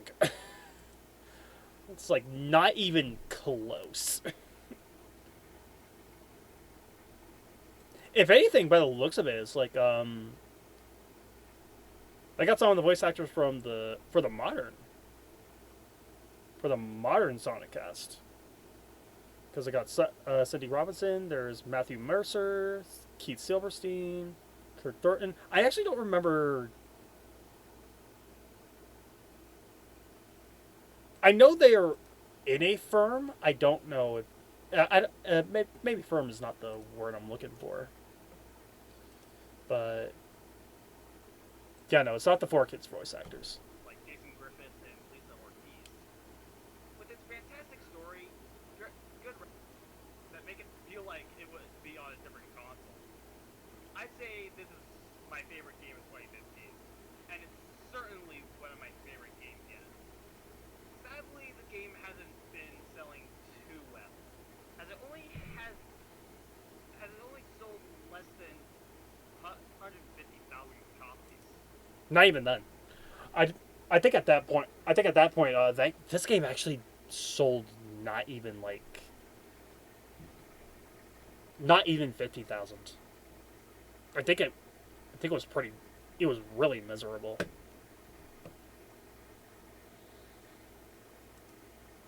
And hasn't been talked about enough from either Atlas or Sega.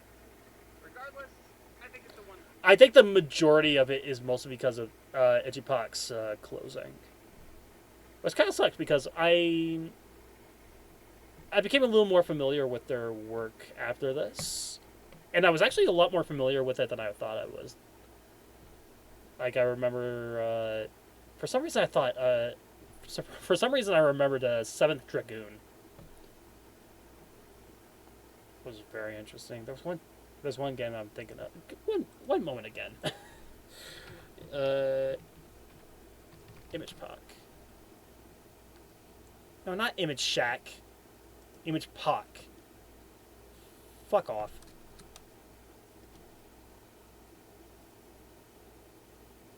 Sweet fucking Christ. Am I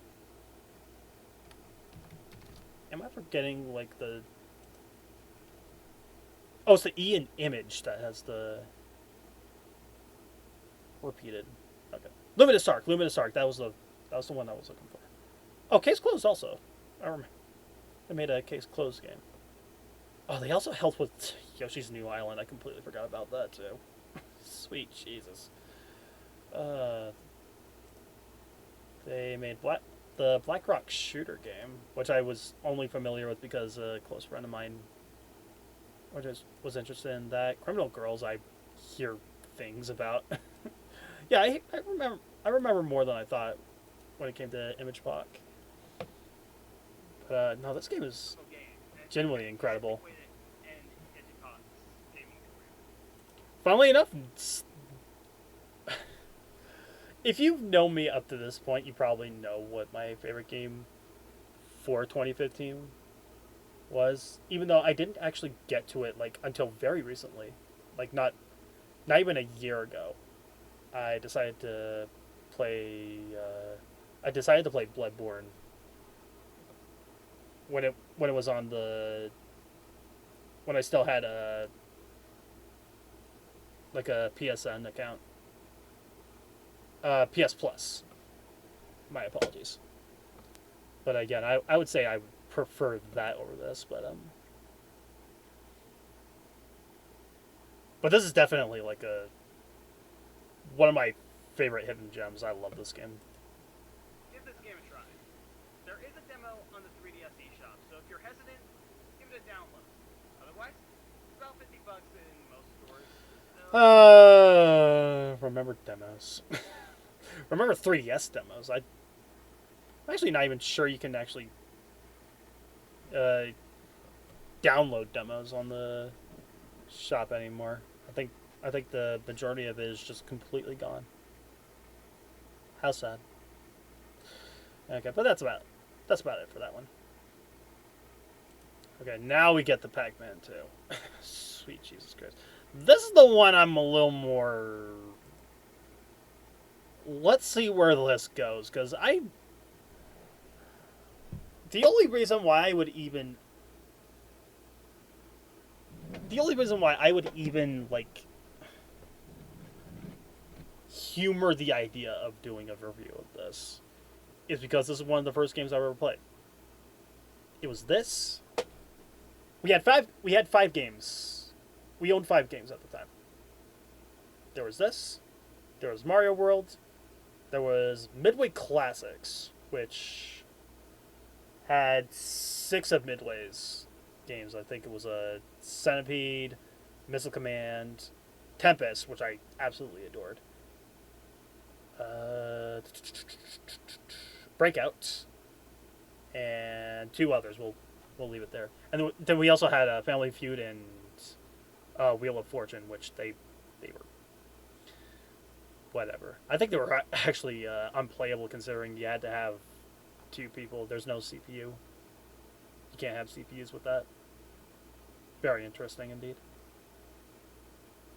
Also, holy shit, I shaded these circles actually really well for some fucking reason. It's like, let's make the orbs actually have some shading.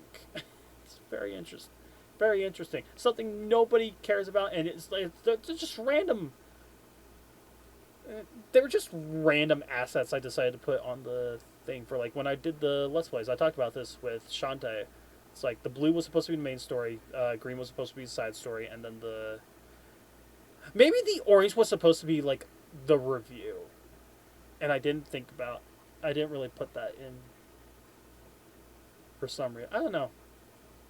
I really don't remember what the point of this was. Also, classic controllers. That was the name of the review series I was gonna do. I also made this like logo, which is just a bunch of wind.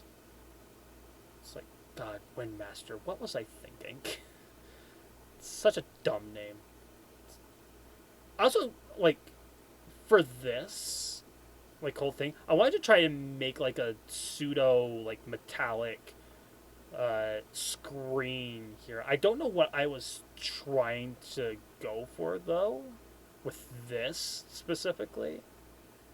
Like, it's very cluttered. It's very confused. Is really what it is. But enough of that. Let's get going. Oh, sweet Jesus. Oh boy, where do we go from here? So this room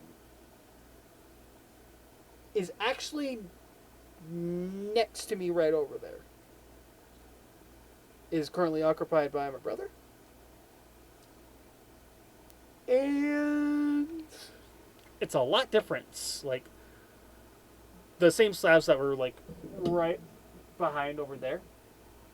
Like those were, these are completely replaced with like actual like actual boards, which is very interesting. That's like a cupboard right over here where the this shelf is. I don't have this shelf anymore. This shelf is like long gone.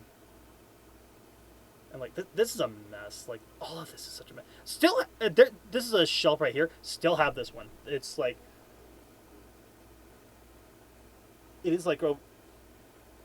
It's like in the other like is on the balcony. It's like the balcony of the house. It's like, oh, there's the stellar glow a cloth poster. I don't really see a lot of those often, but I still have that. It's actually framed. Like one moment. You get to see a little bit of the magic because this is right over there. I have a little witch squishmallow over there too. And like yeah, that's where my CDs are. You see the little plush near the Squishmallow? That was a graduation gift from my grandmother. Like a little bulldog. Very cute. Very cute. But yeah, I still have that. Still have this poster. I still have the Pikmin. This Pikmin 3. Do I still have it actually? I actually don't remember. I actually don't see it. Actually, don't see it at all. Don't have this anymore. I think this was thrown out, and I had this like random like it's supposed to be like a Chaos Emerald that I made in high school, and definitely don't have that now. And oh, this little cobra. There's a lot of stuff here. It's like most of it's not interesting. This little cobra. This was a 3D wooden sculpture that I made, which was very cool. That was a really cool thing. Again, don't have this anymore. A good chunk of this is just kind of gone for one reason or another. It's like either it just needed to be thrown out, or like this little soapbox derby trophy I had since I was in the Cub Scouts. Was this Cub Scouts or was this Boy Scouts? I don't remember. And like right over here, it's like just a random. I had the the little Game and Watch amiibo. I had the 3-pack with the Duck Hunt and Rob. And I don't know if the standalone Game & Watch had it, but there were like 3 versions of the stand that you can just swap out. And like I just kept the standard like bell. It was like that's what it looked like in the game, and that's the one I liked the most. But with this and the other one, I just taped onto the wall for some reason. I don't know why.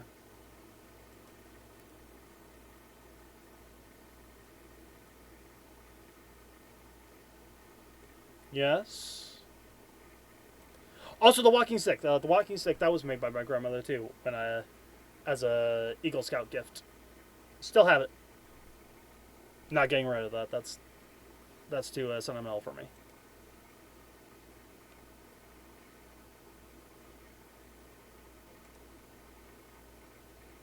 What?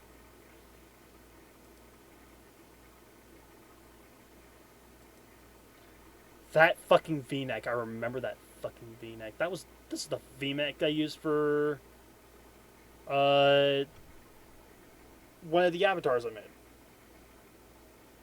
That was the is for it. I'm so quiet here. Let me. There you go. Oh, the first episode of Classic Controllers. Again, I really don't like that. I really don't like that name. It's so generic. It's very generic. And the fact that I say, what does that even imply? Because after this, the second episode of this wasn't even a classic game. It was literally my first foray into making a game on the 3DS. Not scratch that. Making a video on a game on the 3DS, not making. I didn't make a. I didn't make a fucking Kirby game. This is going to be the first review of this particular series, where I'm going to try and make it a little more professional, a little more organized, and hopefully this is going to be a better. Also, what the hell is this? I looked at it and it's like I'm looking at a glass. I don't know what this is. It's like it's just a box of stuff. I don't even like I think they're lotions. I think they're lotions. But no, this is not. This is not lotions. There's something else in the box. I know that. What was in the box? I don't remember, but they definitely weren't the. They weren't. Definitely wasn't that. Starts than Sonic Chronicles, because not only was that video a little lackluster, I gave that game a what? No shit. This was. Again, this was a little over a year after that. Like, I had a little more self-respect. Like, kudos. I'll give kudos to that. We are going to start off the I'm also so glad I ditched the glasses. Like, I'm not wearing contacts though. I actually don't need glasses for anyone who's like who honestly needs to know that. I don't need glasses only because I don't. My eyesight's not like terrible to the point where I need them. The only time I really need them is if I'm driving, and even then, I'm confident enough to where I probably wouldn't need them.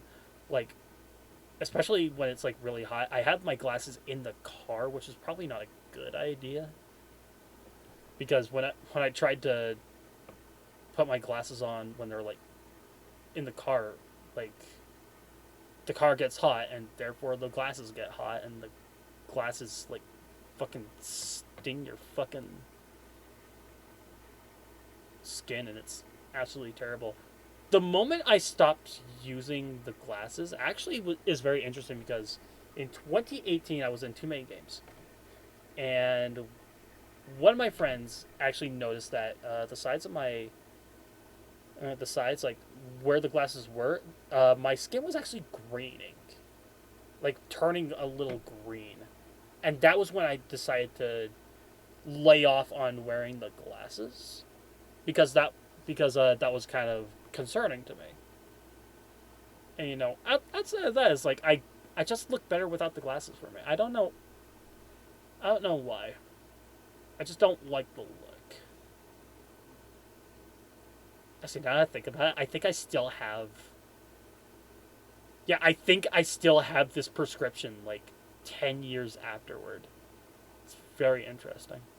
series with a game that I am very familiar with. It was my first video game on a home console, if not First period. my actual first video game. And It was. hopefully it's as good as I remember it. With that. Oh! Ooh! You can barely see. Oh, you can barely see the. I still have that. In fact. Oh, you can see, like, in the. Right there. Still have it. That poster. I need to stop doing this. That poster was actually. For a charity. That poster was made for a charity. I don't know if the artists themselves actually I'm actually not entirely sure if the artists actually gave the people the blessing, because I don't think they made the I don't think they had anything to do with the charity itself. But you know, I was familiar with the artist and I really liked that art, so I definitely got it. It's like I still love that poster. It's such a great looking poster all these years later. So without further ado, everybody, let's start off the series with Pac-Man 2: The New Adventure for the sequel.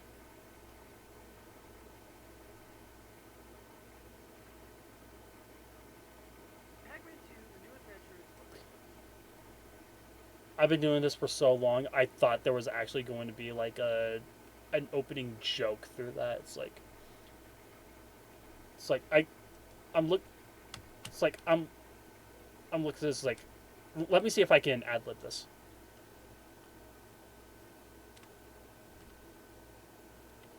Ah, this brings back memories, or wow, this music shits, or I actually don't know what I'm gonna talk about. Like that, like something like that, something like that. I don't know. If I thought about it a little more, I would do something better. But like, no, this was that's a very weird like cold open. Video game, or at the very least, it was my first console game. Growing up with it, it was nice to see a comic book character which came from this yellow shopping pizza thing, which oddly I actually played the game during this game. Why didn't it work out? It's also the worst version of Pac-Man. Like, don't like if you want to play the original Pac-Man, just get the. I mean, it's. I mean, that game's everywhere nowadays. Fuck it. It's like there's no reason to tell you. It's like if you're gonna play Pac-Man, play the actual game on like an arcade archive or on the one of 3,000 collections. Like you pretty much know that. This was also one of the few interactive cartoons I've seen. Interactive cartoon. That's kind of it's like a point and click, except you don't do a lot of pointing or clicking, which makes it kind of bad. Hey, they're not all that expensive. They're not that expensive, not that common.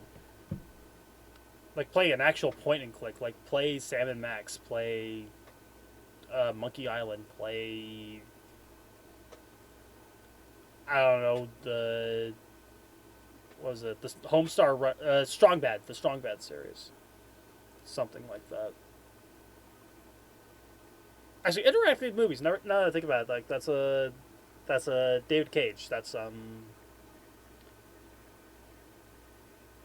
yeah, I think David Cage is like the only one I can really think of. And Telltale overall is kind of a giveaway. Actually, now that I think about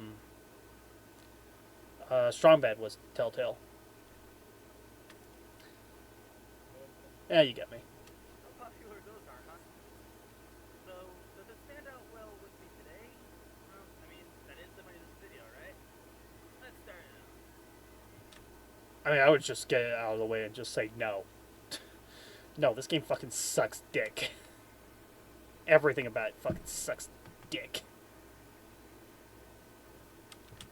Also, I'm still doing the expanding of the picture here. It's like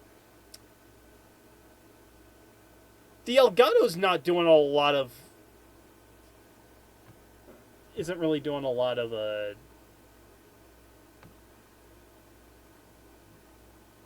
like how I was doing this was I'm actually not no, this is not Dazzle. This is definitely the Elgato.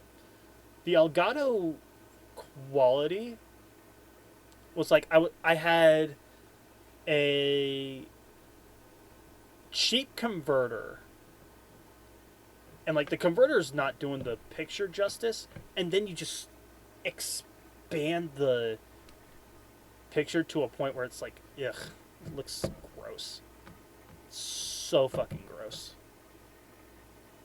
The story of Pac-Man 2, The New Adventure, starts off with Pac-Man getting the tour of his home. Let's call it Pac-Man, shall we? He and his wife, named Miss Pac-Man.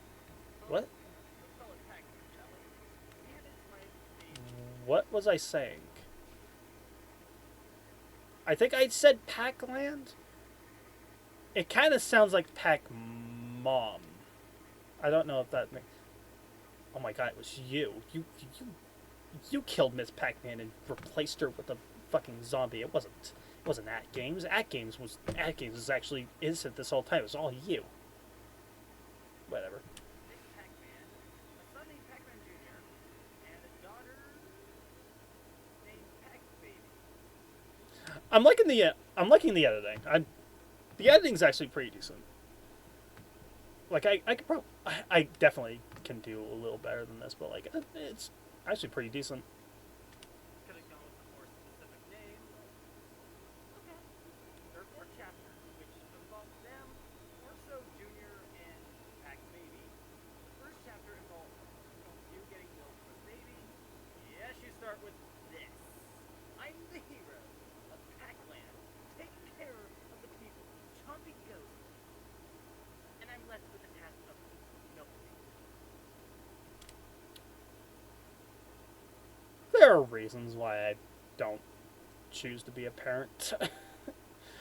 And it's the fact that I think taking care of a child is completely beneath me. in some ways, I still believe that. The second chapter involves getting flowers for their next door neighbor Lucy. The missus gives us a ropeway past the mountains to get said flowers, where the ghosts are conveniently plotting at, and we find the flowers after a letter ride of ghastly death. Bring on. Wait a second. I don't get any praise for surviving the cold reaches of Mount Ghost Trap, nearly getting flattered and it plunges. Just hit her birthday flowers, no credit whatsoever. None. Sure you do. The third chapter involves Junior. Yeah, I don't know what I was going to say. Also, what the hell? What the hell is that? The third chapter involves Junior. Okay, first off. Okay, now I know. That's not that's not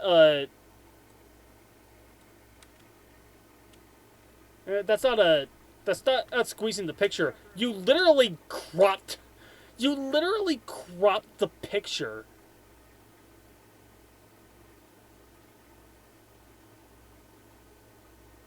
Oh my god, I thought fucking Jesus fucking Christ.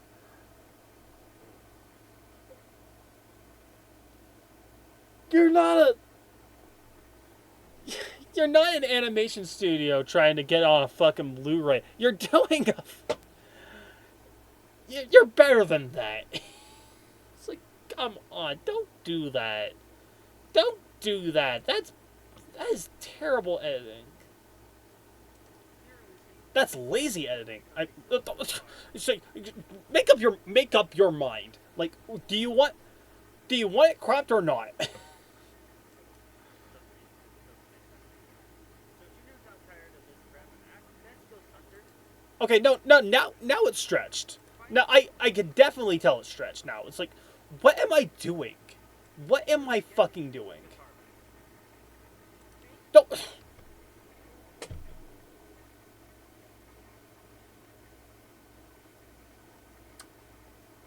Did I say that I praised the editing? This is so amateur. Like, did I cut those pieces like accidentally and then just? Oh my god! Did I not review all the footage? Come on, that's the original this Pac-Man. Are you kidding me? Look all around the city. Look for. Oh. Okay. Shoot him. Look through the bars. Yell at him for a while. Yep, expected it. Paper back time. Okay, so Junior is seriously in the hots for this girl. I mean, isn't this considered bestiality or something?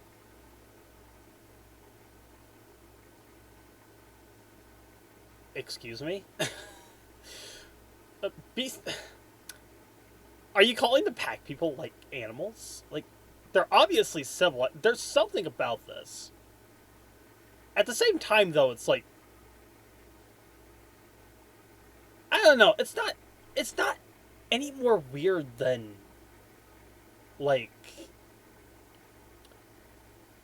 I'm thinking of something like Guardians of the Galaxy, or like, if I want to go a little more crazy, like Baki. If anyone remembers Baki, like the furry girl the furry girl anime made by Tezuka, the the Astro Boy, creator. It's a very weird anime. Something like that. It's nothing like incredibly weird. I guess it's weird if you really, really want to like question it, but it's not. It's not crazy weird. We aren't really human. We're kind of humanoid, like Sonic or Mega Man, but I don't think. Okay, first off, Mega Man is just straight up human. Well, human, like robotic human, but it's more. What the fuck am I doing? This and this. Screw it, record. Flash.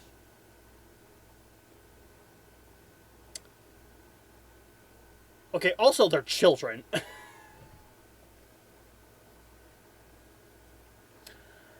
They're children, my guy. Like that's. What is wrong with you? What the hell is wrong with you? Also, I was gonna say, use fuck and not frick, but in this one instance, I'm going to let that one slide because if we actually use that, that would be a lot more Jesus Christ. What the hell is wrong with me, dude?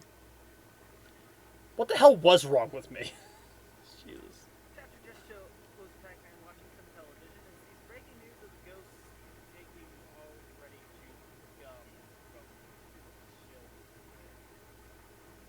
Okay, this kid is a freaking super. He's trying to keep his gum from flying just by using his teeth. This is just amusing me. Also, this is the main villain, this ghost bitch. I really don't name right now. Also, how in the hell do you know her? This is her first appearance. Are we not going to get any context about how you know her? How she became your enemy? No? Alright, whatever. Whatever the gum is being used for is... I mean, that is all. You know what? I'm gonna give myself that. It's like that is a very weird antagonist to come out of the blue. It's like we've never seen her, and the only time after this we ever see her was in a fucking reskin of a game that I don't know, I don't care, and it's like it's turned Pac-Man into like a little ball. Game's not good. I don't like Back in Time either, but like maybe there's a reason she never came back after this. Unleash a gum monster. So we go back to the city, we find the hideout inside the factory, and stop the ghost with his plan on unleashing the monster. However, we need to get the ID cards to get into the hideout, which only Blinky has, and he's only in the game 3 times. Hence, we need 3 cards. Alright. The combination Not fun. It's just not fun. also behind these frying pans, but I got too angry to actually reveal them. And I also didn't fight the ghosts when I revealed them.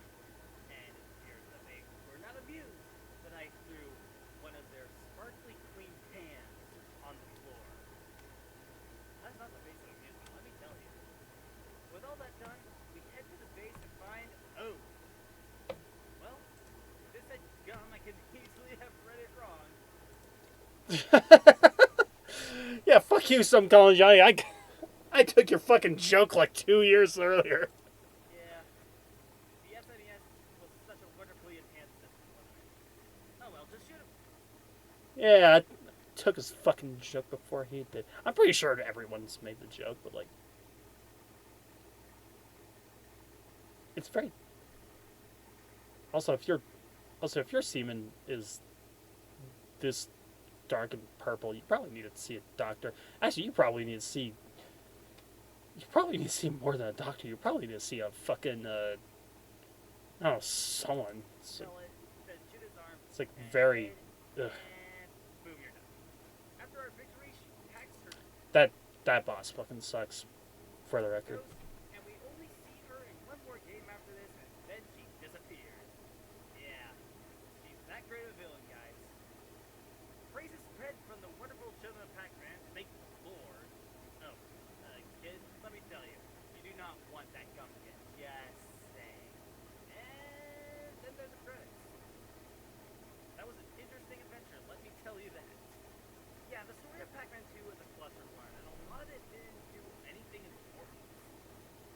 No.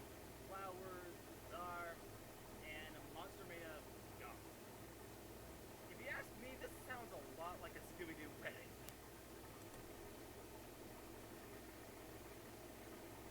Excuse me, what? Where's the correlation there? Like, I get the cartoon comparison, but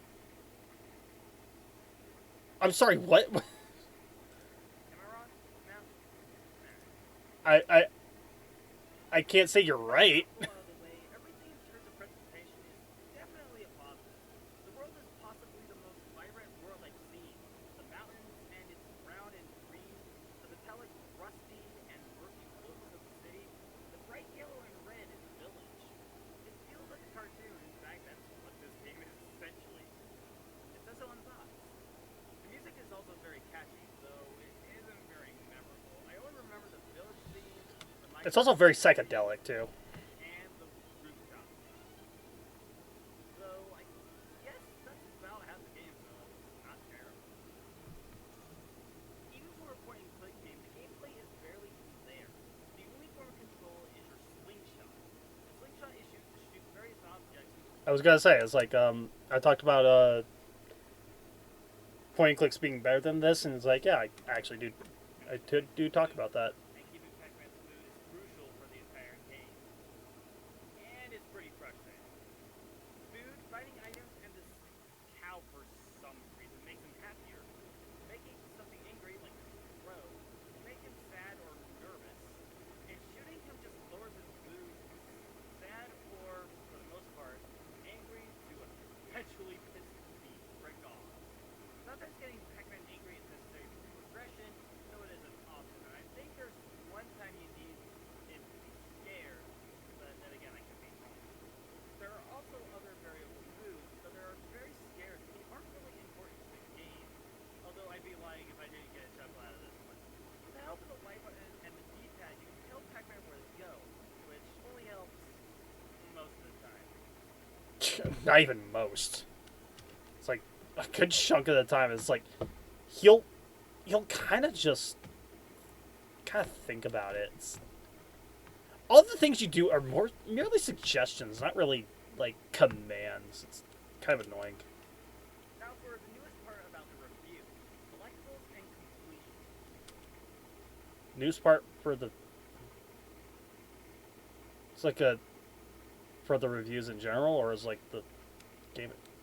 Elaborate, my dude. First off, you have the Ms. Pac-Man cartridges, which if you collect, Also, am I trying to go for like a completionist thing? It's like diet completionist, a completionist that's still trying to be relevant. I don't know. Whatever. I'm gonna leave that. all three of them around the world, you'll be able to play Ms. Pac-Man in both of the arcades, the village, and in the city. Then you have the ID cards, which are required for the game, so let's not talk about those. Lastly, you will need to be in every place in the game, including the secret areas that you can only figure via certain distance. With all those, you only get half of the completion. I completely forgot there's a completion bonus. This completion thing is like you have cleared between 40 and 59%. You're doing great. Now I will give you a password so you can. Honestly, I have no idea what you need to do in order to achieve 100%. You may need to get first place in the classics, maybe I missed a couple of places, but I have never gotten anything higher than this score, and I'm just perplexed. I'm fairly certain. I'm perplexed. I'm perplexed. That's even a thing to begin with. I completely forgot about it. Like, You don't really get anything out of it. I better hope there isn't, because then I'd be freaking angry. There is a sound test. Shut up. Password for 40 to 59%. There is a pattern test and time trial as far as I'm aware, but there are passwords for those, so completion isn't really. also look at this fucking lady. It's like she is just so fucking done. Like she does not give a flying fuck. Like she wants to just she just wants to she's just trying to be happy. Is she being happy or is she just being like, yeah, you can play the piano. It was absolutely terrible, but like, I need a fucking smoke break. Did I just fucking shoot her? Like, fucking Christ. Also, I just noticed the. Was this in the? No, the light string just kind of fell. I guess I had it like tied up so it wouldn't like be in the shot, but like now it's in the shot and I hate it. Pac-Man 2, in terms of the multiple environments and the colorful graphics and just the interaction, is a very good game in its own right. However, in terms of the story or the gameplay, it has a lot to be desired, in my opinion.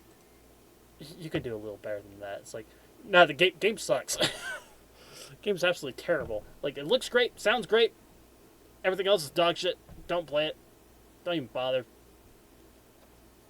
Is this ever gonna go into SO? I have to wonder. The story has nothing to do with the final part of the game, and the gameplay... I mean, I would say it's better than like something like Quest for Camelot. Like that was probably the weirdest pull they could get out of it. But like, no, it's like, what the fuck? Fun just isn't as prominent as I would have liked it to be. If you really want to get it, it's on the virtual console on the Wii U, and I'm It pretty was. sure I it's could. fairly cheap on Amazon or I- eBay if you really want to get a copy. Well, actually, let's look into that. Actually, let's see. Uh, Pac-Man 2, New Adventures. Let's look into the shopping. Let's see, 9, 6, 10. Oh, there. I saw $23. Like, it can't be. And that was like, oh, that's a Pac-Man World 2 repack. Okay, that makes a lot more sense. Like, got 8. Got it's more. Yeah, it's more so. Like, it's more pretty damn cheap. Like, but anywho, I have 2 copies of this, by the way. It's like, I think the reason why I have 2 copies is like I have my childhood copy, and then I somehow just got my aunt's copy, or maybe I still have it. I don't. Around like a couple of years ago, my folks actually threw out our childhood SNES because it got it rats got into it and just completely like grossed everything up. It's like that's disappointing, but yeah, well, things happen. thank you all for watching. Oh, we're at the end. Okay. That was certainly an improvement over the Sonic Chronicles one, but could have been a lot better. But let's see if this one would be better. July 9th, so this was a little over a month later. Let's see. Hello, everyone. Hello, everyone. Oh, we're off to a great start. By the way, I have my bed's in the. It's like behind here. I did a little bit of rearranging here, and you could tell I still had my old like a Pokemon set. It's like you couldn't at the very least get like decent like covers. It's like at least get new ones. You've had those for like a decade up to that point. I mean, I still have them just for like nostalgia's sake, but like I don't use them. I don't want to use them. They're so gross. literally in some of these games, like these have been like, ugh, dude, you can do a lot better. Also, another polo, a very gaudy one too. It's like, my God, So we're Master through another episode of Classic Controllers. And this time, Kill we're going me. pink, deadly, and 100% techno. you're terrible at this. Jesus fucking Christ. I sound like fucking AI now. It's like, that's the one thing like the fucking AI chatbots do. It's like you get, you know, you gotta do this, this, and this. It's like the rule of three. It's fucking irritating. Very. We're taking a look at the newest game in the Kirby's franchise, Kirby Planet Robobot. Oh, look at all that. Look at all that dead air. Not dead air. Dead. Black space. Empty. Empty space. Empty space. That's the name of it. Like, you could do a little better than that. Kirby Planet Robot is the latest game in the main Kirby series that came out in June for the Nintendo 3DS. Sweet The big surprise Jesus, was speak March up. 2016 Nintendo Direct. Not to mention the best thing in the Direct. The biggest surprise in the announcement was the Kirby mech, which looked freaking awesome, and a new, fresh direction in the series. So how's the game fare? Well, let's find out. So the story starts with Kirby sleeping under a tree, King Dedede and Waluigi playing chess, and Meta Knight doing Meta Knight things. When suddenly a mechanical UFO attacks Popstar and mechanizes everything on the planet. Dedede and Meta Knight try to destroy the alien menace, but ultimately get defeated. Kirby awakes to a mechanized Popstar and goes to investigate. Later on, we meet a secretary of the UFO factory Ultimate Works named Susie. She tells us that we take our resources for granted and tries to take us down with a giant net. When she gets defeated, she flees to the deserts. When we meet her, she reveals that she found Meta Knight and mechanizes and nicknames him Mecha Knight. She flees once again, and she reveals that she made it a clone of King Dedede, also accompanied by a mech known as King Green. Once again, she escapes, but this time to her headquarters. When Kirby gets to the head office, Mecha Knight returns and is equipped with a robotic arm on his back.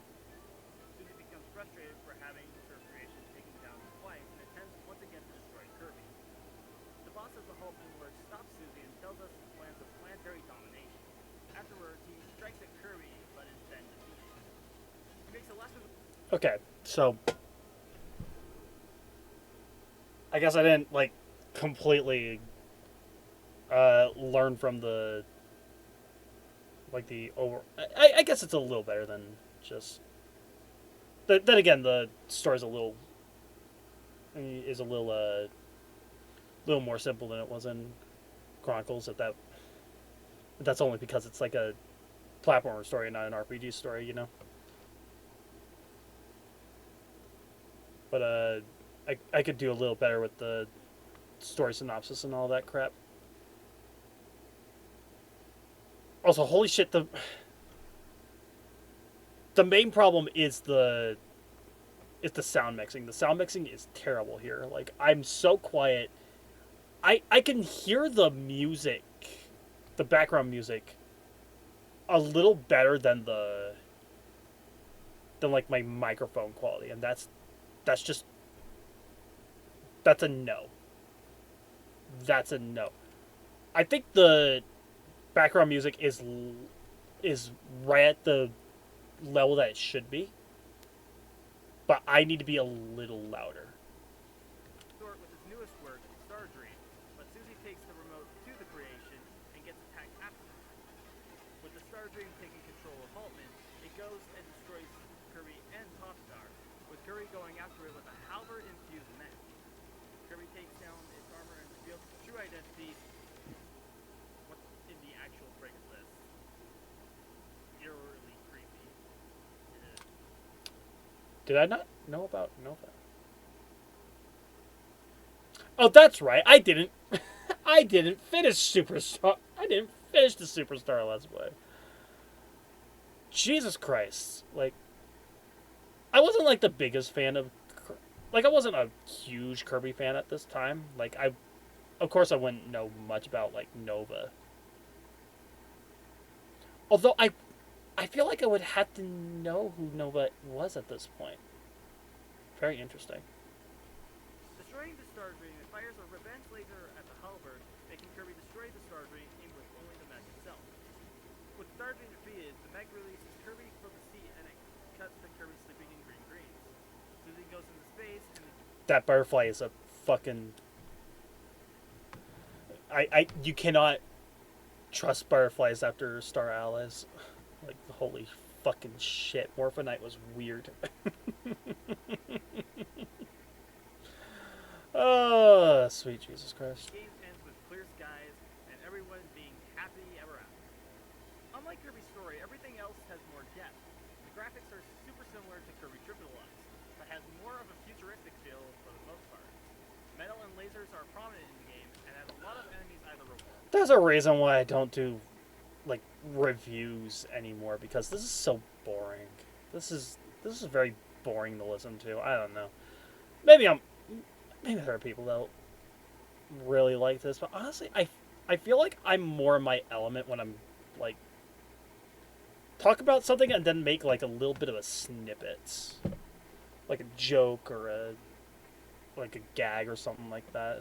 It feels more natural to me. When I'm just talking about something that's so kind of mundane, it just doesn't do anything for me. I don't know. Live size are partially covered in metal.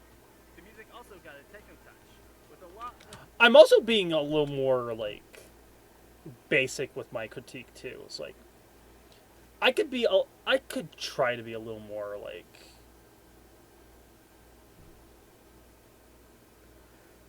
how am I trying to say this? Like earlier I talked about how this felt like a triple deluxe, but now it has a little more of a techno feel. And that's not wrong. I feel like I could be a little more concise with it, you know. Like, say, like, things haven't changed from triple deluxe, but you get it more like mechanical enemies. You get a little more. The backgrounds are covered in, like, you can see the background's covered in, like, machines and metal and stuff like that, to the point where certain bosses, like Wispy Woods over here, is now a complete mechanized menace or something like that, you know. Something like off the cuff like that.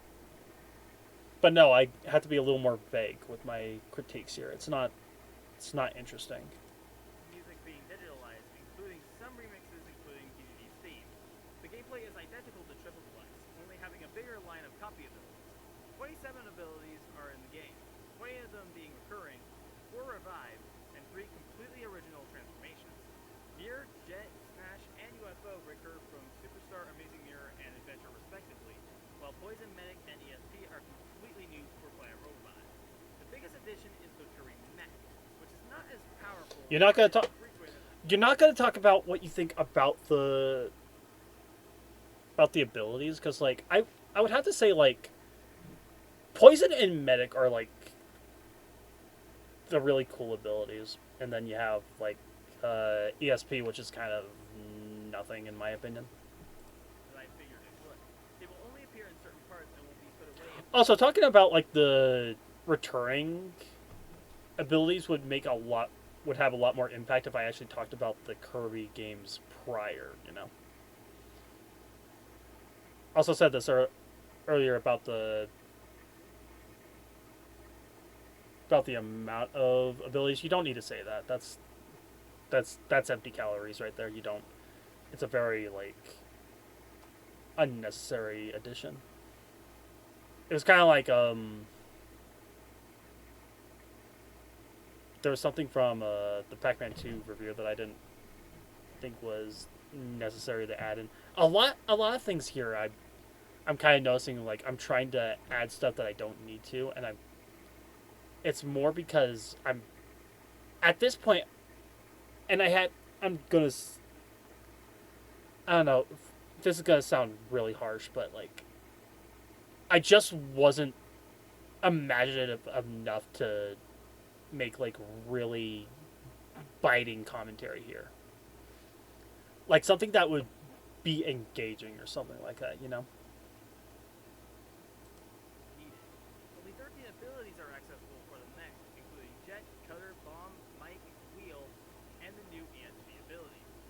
Jet and Wheel are exclusive to special stages, and I thoroughly enjoy them, because Wheel is a boost fest and Jet is a pure bullet hell shooter. I feel only one ability was underwhelming. Not bullet hell. Bullet hell is a completely different thing. I think all I think what you're trying to gather is like just a standard like uh side scrolling shoot 'em up. Shoot 'em up, shoot 'em up. Just say shoot 'em up. Not It's not bullet hell. Bullet hell would be more like your Toho or your Ikaruga, something that is absolutely like holy fucking shit. Police included, and Beam and Parasol weren't very useful for the mech, but I thought other abilities such as Stone and Ice were made better because of it. There are also two types of collectibles, one of them being code cubes, which help unlock the boss in extra levels, and there are actually 3 in each level except for 2. The other type of collectible are stickers. Original randomized stickers and unique rare stickers, which are Guess which part of the video had a completely different recording session. only found once in every stage. 200 are in total, 199 unlocked, and 1 unlocked when all the code cubes are collected.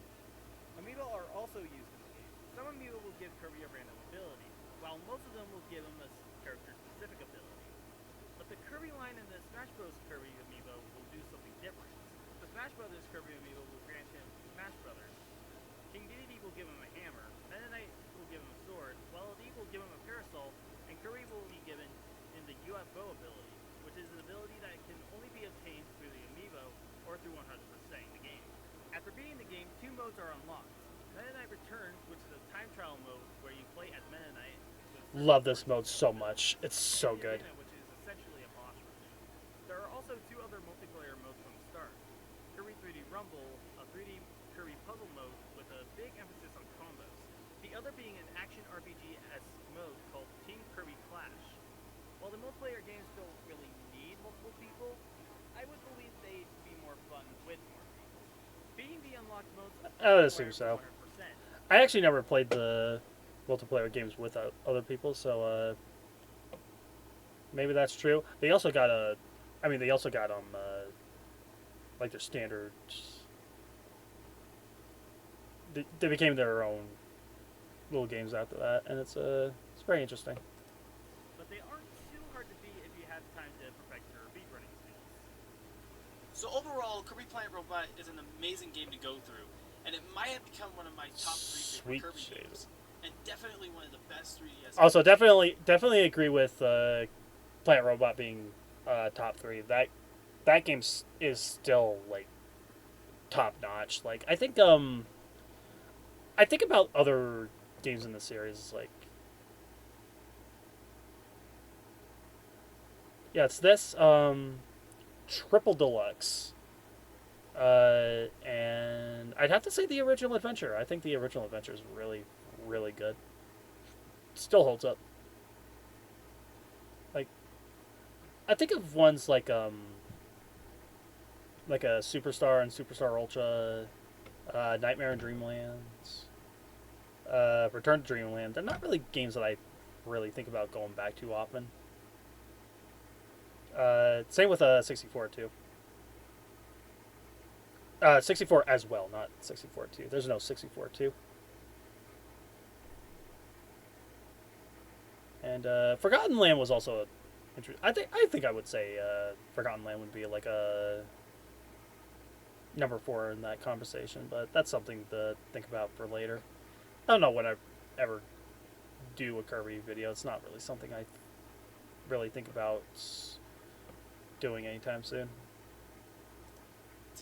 A must-have for any fan of the series, and I can certainly. Okay, I'm just doing a lot of definitely recommend it to anyone who is interested in going back into the Oh, series. also, seriously, it really does look like you're just reading the fucking script and not, like, doing a little more, like, energy. Not putting a more energy into the scene, you know? It's like, as I now think about it, like, doing a little more energy would actually increase your ability to talk to the people and be a little more fluid with what you're trying to say. It's like something like that, you know?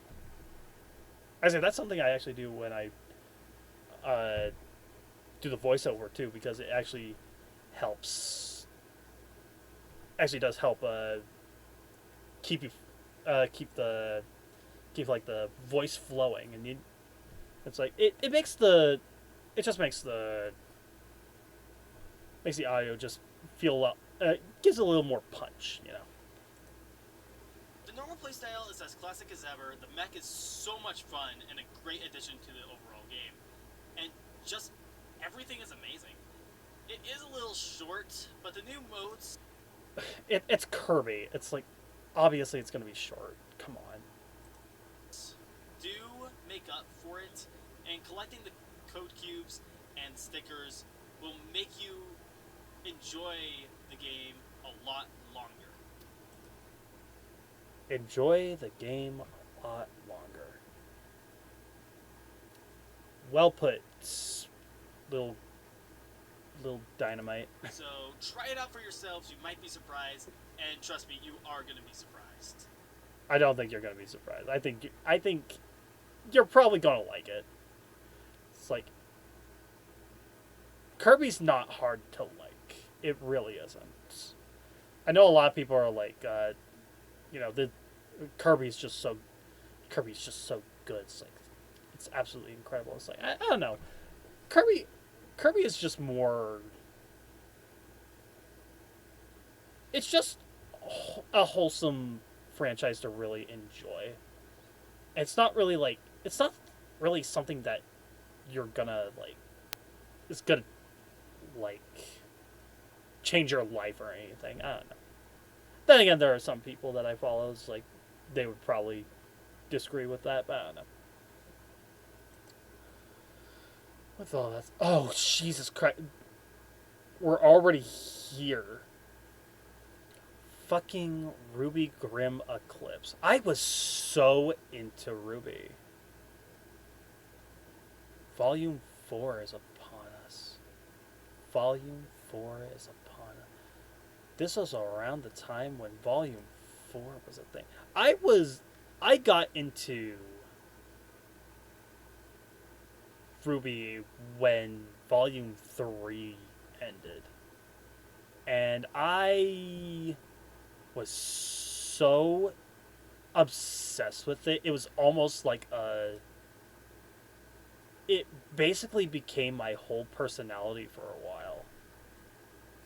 To the point where I got like the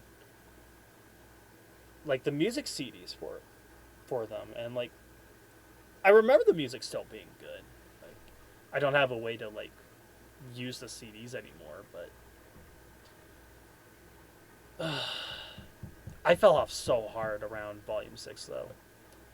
Like my love for this franchise just kind of like it like fell off like really badly. And I have almost no desire to try this.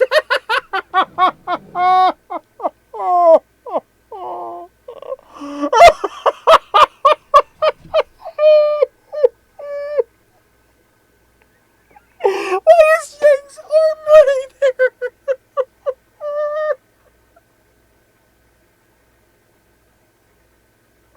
Was that on purpose? Or was that a part of the... I was trying to... It has to be on purpose.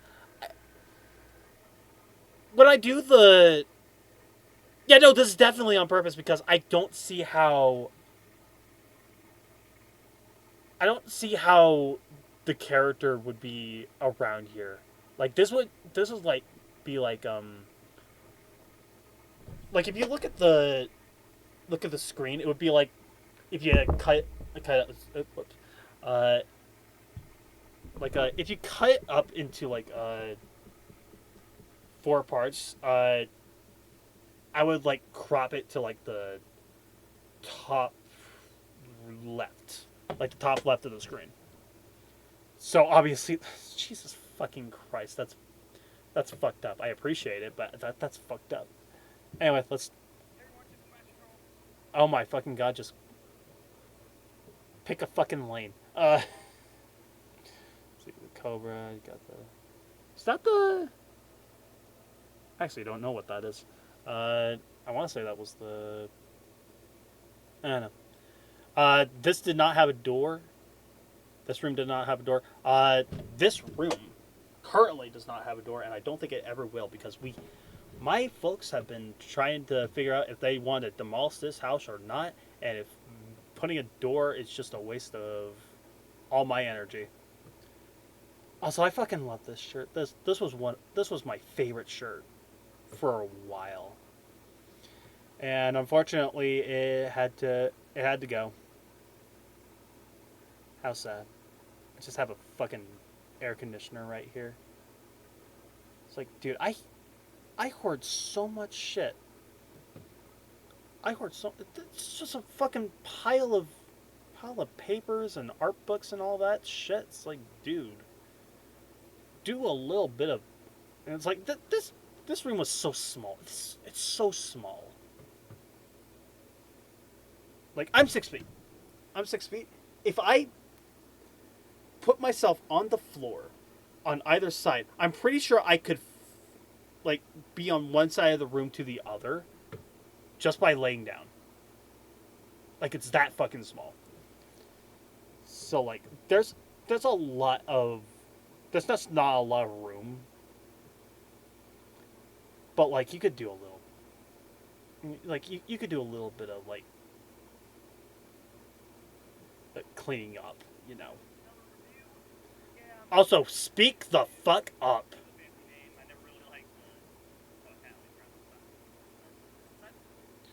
Yeah, you liked it so much that you got rid of it. Fuck off.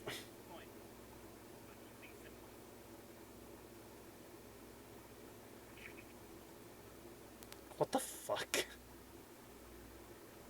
I mean, I appreciate trying to be a little more quirky, but what the fuck? But I guess now is time to talk about the autumn things.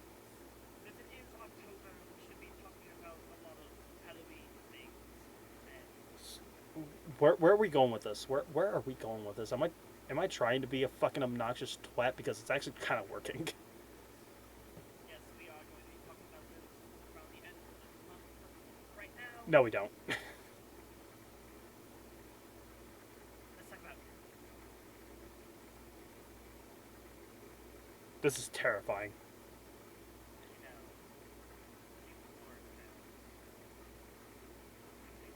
Oh my fucking god. Get to it. Fucking Christ. For those who don't know, Ruby is an internet CGI anime created by Monty Oma Kusumi. The show became popular the first day of its announcement and became one of the most popular web series on the internet. The popularity took off with many fan-made manga, animations, and, of course, fan games being made. One of them, which was made by Jordan Scott, was a game called Ruby Grim Eclipse. With one M, not two. The actual spelling was really expressed. I don't know, I found it interesting. Rooster found out about the game and decided to... Okay, a little bit of a fun fact there. That's kind of interesting. Let Jordan join the team and Rooster Teeth helped out with the production. I'll be completely honest, I haven't really gotten into the series, and when I heard my friends talk about this game, I needed to see what all this hubbub was about. And because of that, I got into the series. I'm seriously looking forward to Volume 4, which looks utterly freaking fantastic. It's only 1 week away. Unless you're watching this in the future, and I hope you guys enjoyed it. Because I know I'll like it, not love it. Okay, let's just get this review going. If you have never watched Ruby, Okay, so first off, I did say that I recently got into this show, but I would have liked to see like a little bit of a memoriam of Monty Ohm because he passed away around this time. Like I don't know. I think something like that would have been nice. But I guess I was a little too fresh with the series. You don't have to worry about the story since the game doesn't coexist with the official series. At least not yet, anyway. The game starts with In fact, I don't think it ever does. girls killing some Grim like a typical Tuesday, and they come across Actually, if anything, I don't really think it really would really matter because like the overall story is just kind of so so independent of itself. Like I don't see how you would. I don't see why it would be a really. I don't. I actually don't see why it would actually impact the overall lore as a whole because there's not really a lot of new stuff here. this control center, which isn't really talked about all too much. Seriously, what is this? Is it a control center if they're in the cave somehow, and they need to contact them, even though they have like plasma iPhone things? I don't know. They never really talk about this. They also said that there was a mysterious item near it, or maybe they were talking about the thing itself. I don't know. They really didn't really talk too much about it. Yeah, again, the world building's very almost non-existent. Seriously, what is this thing?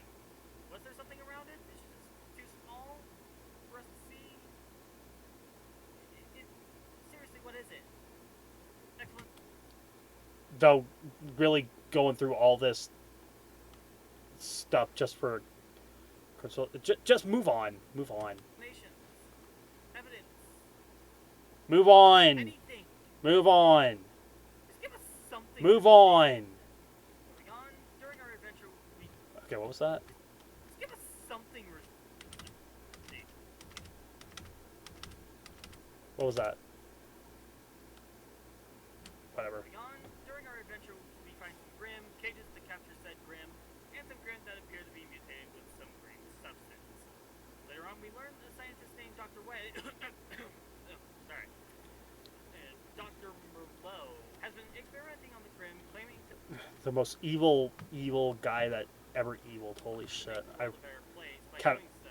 It's like subtlety was thrown out the window there. Even worse place, because In fact, he does kind of look like a evil version of Oz. Now that I think about it. more evil Grim.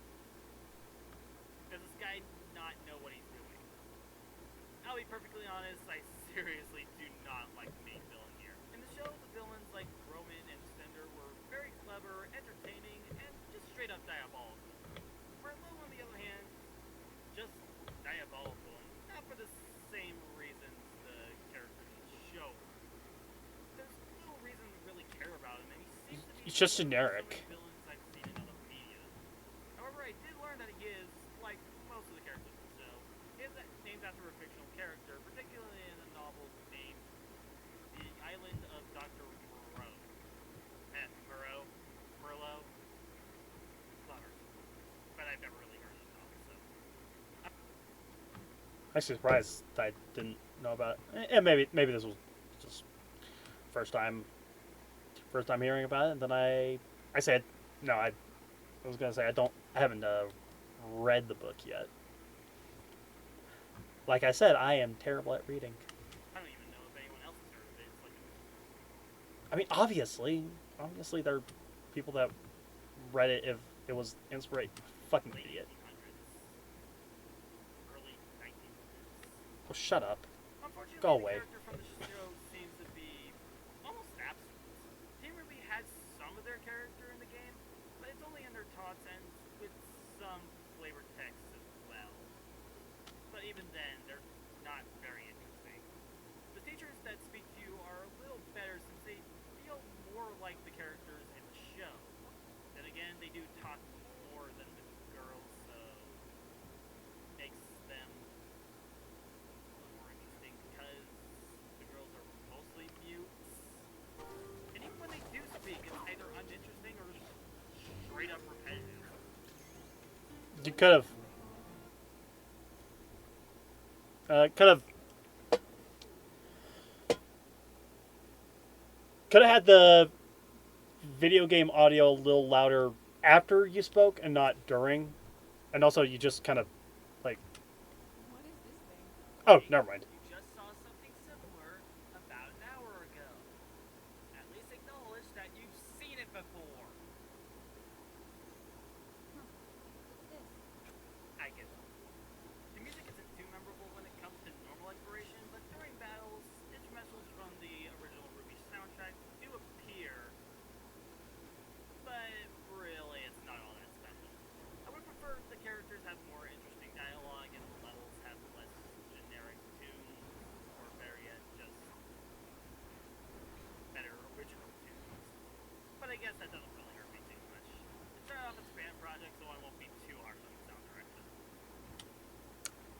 I don't know. Even if it started as a fan project and then Rooster Teeth started helping with the production, I would think them getting into the production would make the production values better. I would. That's what I would think. A little harsh on the sound direction. Models actually look very nice, with the main characters and enemies feeling like they just got ripped out of the show. The In fact, I'm pretty sure that's what it. I'm pretty sure that's what it was. environments are okay, but I feel they could have been a little more vibrant, and they also feel a little muddy and foggy in my opinion. However, what they lack in personality, the girls gain in combat. Each character has certain movement, side effects, and varying power and combo. Side effects? You mean like shortcomings, weaknesses? I don't know. Potential. Ruby is the quickest with some good range and can do up to 8 attacks per combo. Blake is pretty much the same as Ruby, but some of her finishers involve Rochelle's clones that can cause some explosive damage, and also has a weaker range. Weiss possibly has the best range in the game and can freeze enemies with one of her finishers, but can only attack 4 times in a combo. Yang, however, has the worst range and is pretty slow, and like Weiss, can only attack 4 times per combo. But it makes up for it in slightly better power. I'll be perfectly honest, I didn't really pay too much attention to the power of the characters, and really, I didn't notice too much. Characters can do normal attacks with the X button, jump with the A button, following with the X button for aerial attacks. You can end the combo if you press the Y button, but can also hold and release the Y button while not in the combo to perform a strike attack. The B button is used for parrying. When an enemy is about to attack, the prompt symbolizing with the B icon will appear. You can press it to make most enemies immobile for a few seconds and start dealing some blows. But I feel it's better to spam the strike button for a little risk. When they're dizzy, you can also hit them with the R1 button to do a pushing blow, but if the enemy has enough health, it will survive. Save that for when you know you're going to knock them out. Some enemies are also immune to being immobile, so don't rely on that too much. You also have the ability to dodge, which is very useful for long travel. You'll get better distance if you hit the trigger in the air, and you can also do a sidestep if you hit left or right on. That's kind of. I thought. I would think that was a little. That'd be a little more of a problem. Like the place is so expansive, you would need that kind of thing. Like I don't know. That just seems like a really glaring problem that I didn't really think about. The analog stick, which I think I've only used it once in my entire playthrough. There are 2 bars associated with the characters. There is your aura, which acts as your health. When it runs out, You don't need the still get arrow. some hit You did not need the arrow. We can read. We can see. Don't insult our intelligence. hits, but when you get hit once or twice, you're done. The aura will reveal in a few moments after getting hit, so make sure you stay defensive while it tries to go back up. The other is your ultimate meter, and will fill up Again, don't insult our intelligence. We can read. We can see. when you attack enemies. You can fill it up faster with bigger combos, and once it's filled, you can unleash a powerful attack which has special effects depending on the character and how much it's upgraded. Upgrades are available when you get the necessary points. In order to get points, you need to level up, and in order to level up, you need EXP, which you can get from enemies, little white orbs that will randomly appear when you break phases, and the artifacts that appeared in Volume 1 of the show. Gotcha. Holograph that clip reminded me of something. This game jugs on the frame rates. Sometimes you can get a constant 30 or 60 frames per second, but usually I actually wonder. This is only because my computer was not great. I wonder how well it works now. Because my rig's pretty well. I need to actually do need to upgrade a few things, but I'm trying to save up money for other things. Then again, and like it's not like I'm gonna be buying a lot of new games anyway, so maybe I'll save up with those instead. All over the place. You can get 40, you can get 50, you can even get freaking 15. And it will also stop for a second when you collect those stupid things as well, which is kind of irritating. You also do something called a team attack when you're in multiplayer, but I haven't really done too much of multiplayer since I only played this game on my own. And when we try to do multiplayer, some people can't really get it. My only gripe with the combat is Interesting. that the combos aren't There was a reason why. I was wondering the reason why I didn't get friends to go through. Actually, now that I think about it, I'm actually curious on who actually owns the game. Who does own the game? I wonder. I actually wonder. Like, I'm gonna. Steam's gonna show up just a moment. Yep. You are not gonna see my thing. I do apologize, but just in case I want to. Do I really have Arrowfall on my wish list? If. Let's see. Okay, Daniela has the game. Johnny has the game. Oh, Stompy has the game. Very interesting. 11.5 hours played into this. Like, holy shit. Complete the set. Do I want to complete the set? I don't think I do. I do not think I do. It's like you have the Beacon Academy costumes for Ruby and Juniper. Oh, I didn't get... Oh, I do have Juniper. Huh. Why did I get Team Juniper? I actually don't remember that. Got the costume... got the dance costume pack with Sean in the dress. That I always appreciated that. I always appreciated that part of the show. Got the pajamas. Got the time skip. That's a volume 4 and above. Okay. I don't think I ever want those, but especially considering I don't think I'm ever going to play that game. Like, I have plans to play through it, like, once, but that's about it. Moving on. very expansive. You hit the X button and with the Y button most of the time, and on rare occasions you do those in the air. While the finishers are different depending on how many normal attacks you do, it still feels a little repetitive, and it makes for some pretty lackluster battles. I would have loved how Bayonetta did things, like Did I say battles or paddles? Anyone else hear paddles? Uh-oh. doing an XXXYY or an XXYYV, something of that. You know, combos. Like, straight up combos. Like, interesting combos. Trying to find something like that, you know? I know focusing on 4 characters makes it a bit cumbersome, but it would have made the battles a lot more exciting. Again, considering that Rooster Teeth helped with the production, I would think the production values would have been better because of that. Like, actually diversify the combat. You know, like an actual fucking beat 'em up. I don't know. Enemy variety is here, but for the most part, you're going to be encountering Beowulfs or Brawlers. You'll fight Ursula later on, and stronger versions of said enemies a little bit after that. There are also some mutated Grim, including these exploding Grim that will wipe out your roar completely. Freaking jerks. There are also robotic enemies at the end of the adventure that can go wreck right off. The red ones always pair up in 2, so attacking both of them is a pain in the butt since they're faster and can drain your roar pretty quickly. There are also heavy demo men hybrid robots that can shoot with a minigun, then shoot grenades, or do a motherfucking rocket jump right near you. Seriously, these things are obnoxious. Good lord. The final boss immune Death Stalk. What? I called them Demo Man. What did they have, like, in common with them, and like I know I'm going through like TF2, thinking of TF2. I was maybe I was thinking of Heavy, not Devilman. It's like you got Heavy with splices of like Soldier because of the rocket jump. I don't know. Walker was actually pretty easy at first, but enemies started to spawn, and these robots seemed to never end during the final floor.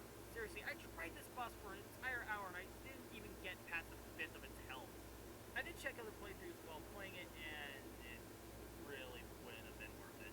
Team Ruby gets out of the base with the whole place crumbling, with Professor Osmond coming to the rescue literally 15 seconds away from them, and it goes to the credits. Kinda disappointing. But really, it wasn't even the giant mutated scorpion that kicked my butt. Its repetition actually made it kind of easy. A demo heavy soldier robots, a ninja robot, some crim every once in a while, and spikes. So many spikes. So yeah, the payoff was kind of lousy. I glad to like this game, but outside of the final boss, there was a lot wrong with it. The combat was repetitive, the humor of the show was nearly absent, and the difficulty went from hard, shifted from easy to hard to easy, and It's a very lopsided difficulty curve, is what you want to try and say. Again, a lot of my dialogue is just trying to fit stuff in and not really diversifying my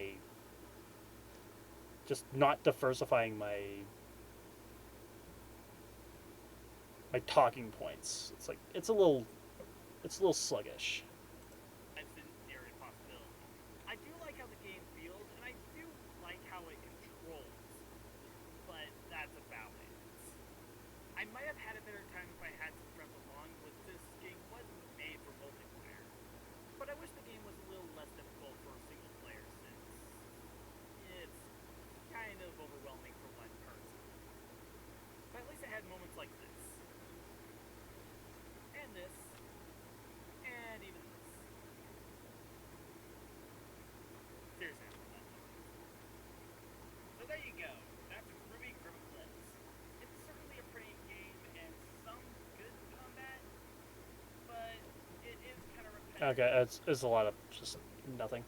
Okay, so let's see. That one was. I guess it was about as good as the game itself. I don't know. It's whatever. Alright, so this was like tail ends of. Oh yeah, I changed the. I really don't know what I was trying to go for here.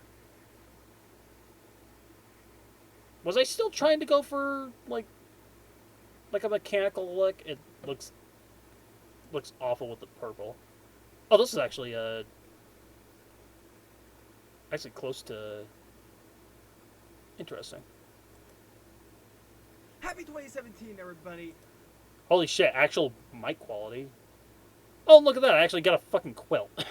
like I also still have like a twin bed, unfortunately, because like it's a small space. I can't really do anything past that. I had that Zelda poster. I don't know why. I wasn't really big on. I guess I was still trying to get into Zelda. So, oh, the little paper jam. Ignore the like bag of plastic bags. Yeah, that's I got little. Yeah, I still don't have the paper crafts anymore. Those things didn't want to last. Then I have my little Pikachu bank. Still have it. I only got it because it looked cute. It looked absolutely cute. And then you have the CD holder. Still have it around. It's just not. It's not used for CDs because I don't have ways to play CDs, and I've been thinking about getting rid of the CDs for quite a while. I really wanted to get this video done before the end of the year, but I guess things can't happen the way we want. the year wasn't very good for me in terms of media and in my personal life, but I did have some pretty good things during the year. One of the good things from last year was when I did a playthrough of Shantae when I had my new 3DS capture card. But on the Yang side of things, the device was also kind of a weakness of the last year. Shantae also got a new game at the end of the year, which I happily backed back in 2014. But how happy was I? Well, let's start the review off. This is Shantae, Half Genie Hero. Okay, I'm actually doing better with the mic quality, actually. Let's start with the story. During the night, Shantae gets out of bed to check out a strange noise. She finds a dungeon under her Uncle Mimic's workshop and finds... Okay, the reason I have this, I know exactly why I have this. The reason I made this is that I would have the annotation over it, so I can actually, so you can just use this as like a, you can click it and then you would skip to the bit where it didn't have the story, and that's great. Though honestly, the auto chapters help with that now, because they decided to just get rid of annotations for some fucking reason. Seriously, YouTube makes a lot of dumb fucking change. Oh, whoops. Get that up. I completely forgot I don't have full screen. But yeah, that was something I had, and unfortunately we don't have annotations. Dislikes are not disabled, but like showing dislike. Honestly, I wish we still had like the 5-star system. I know that's a little too complicated for people, but honestly, a little complication would make people a lot less dumb. Be a little blunt about it if I had to be.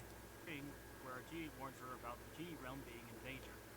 It was all a dream, and goes to Mimic to tell him about it, but is asked to find Bolo and run an errand to get a piece for his latest invention. She gives him the thing he needs, a magnet, and reveals the dynamo. However, Tinkerbat gets away with the blueprints, and suddenly the main street is attacked, causing Shantae to go over there with the help of Sky and an oversized wrench to travel to the part of the town.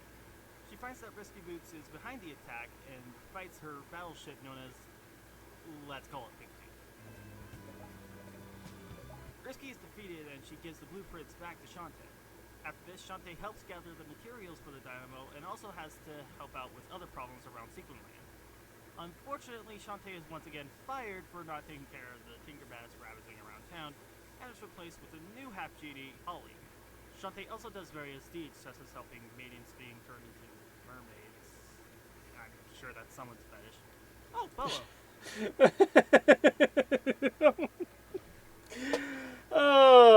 The reason I find that funny is because I've actually seen fan art of that, and it's weird.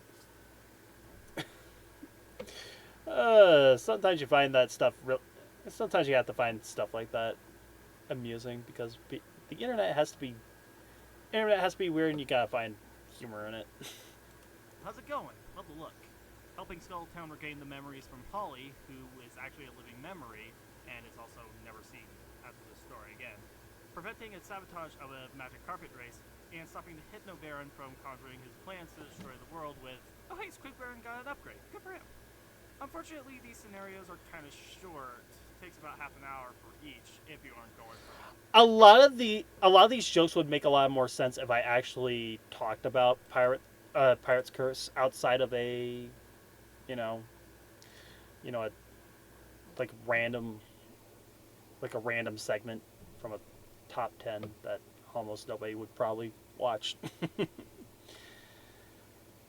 I don't know. I feel like something to think about. Goodies and all that.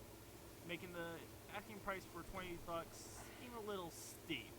Yes, there is more content coming, like Risky Mode, which is basically Pirate's Curse 2.0, and new costumes, but we don't know when they will come, and I don't think anyone outside of the fans will get interested in it right away. However, if you aren't savvy on the story, the game won't disappoint you too much. Its presentation and dialogue more than make up for it. Every interaction makes me smile or flat out laugh, and the atmosphere makes it so upbeat and colorful. Every area isn't exactly new, But Shantae is the kind of series where they can make up for it, where even if Sigmaland isn't breaking a lot of new territory, the level design and enemy variety make it seem like a brand new place to explore. And it also helps when new transformations are found later on for backtracking, and backtracking itself isn't a chore either when new enemies are found on the second visits. And before I forget, damn it, every transformation is so adorable. I love the look of the mermaid and crab on their own, but the monkey, oh good lord, don't tell me this isn't cute as hell. However, there are some The monkey is adorable. I'll give him that. transformations that I feel are, in a lack of words, unnecessary. I'm looking at you, Mouse, only used for 2 to 3 mazes and to completely play with certain enemies with the equally useless bite. And there are options It's also used for like one achievement if you care about that. I don't. transformations you can find as well. Especially considering that I actually played this on not Switch, Wii U.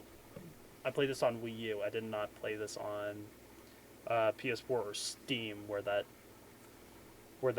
one specific achievement lies.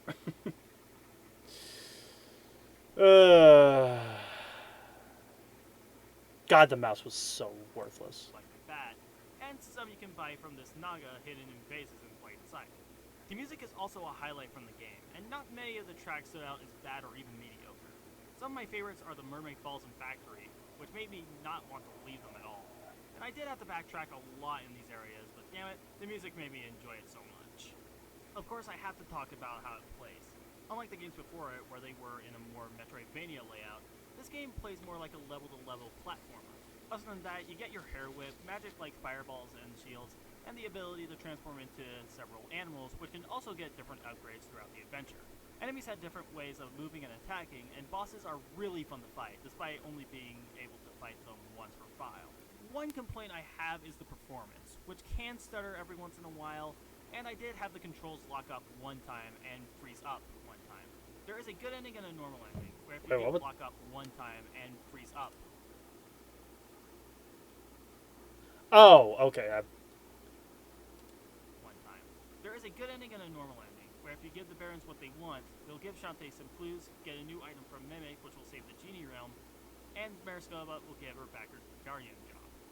So if you just go to the final battle without giving them what they want, you just get some little interaction with your friends, so having the completionist mentality benefits you. Speaking of, you can also get a tiara with unlimited magic by getting every single gallery key.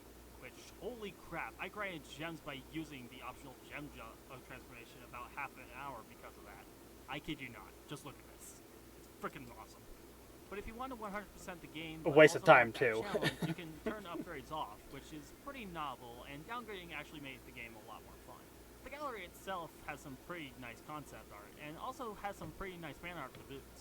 Yeah, there are some pieces where I'm not even sure why they should be there, but oh hey, I know this artist. What? Or I'm not even sure What was the- why they should be What was there, that artist? But, oh hey, I know. I'm gonna be honest. I don't remember this artist actually.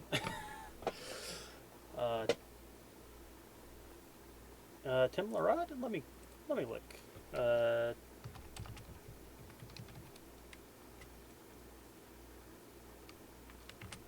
Let's see. Is that should I know this artist? Oh, actually, now I'm looking at it. Actually, yeah, the art style does look. Maybe it's Andrew Power.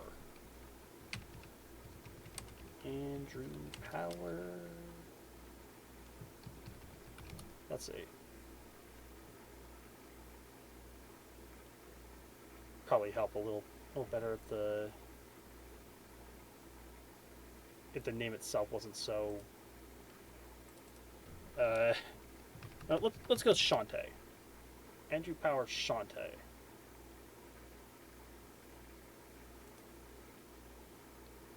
Oh, come the fuck on.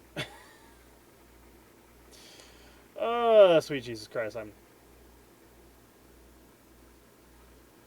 Sweet mother Christ, I'm dying here. Oh, whatever. I know this artist. On this one too. Yeah, I did know I still follow that one. Mike Harvey, thanks for the new background image. I really do like that.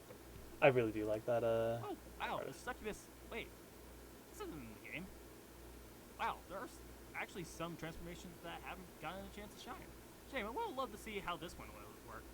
I would have easily took it over this one. Actually, why is this even a thing? Like I said, the game does feel unfinished, which is a shame. This really does feel like it would have been the best in the series. It's quick, witty, and has some best visuals and sounds in the series. Heck, even for WayForward themselves. WayForward is one of my favorite developers, and they haven't shown me a reason to stop thinking that. But since the game is so short and lacking of content right now, I mean, there are some points where I'm like, oh my god, what the hell is wrong with you people?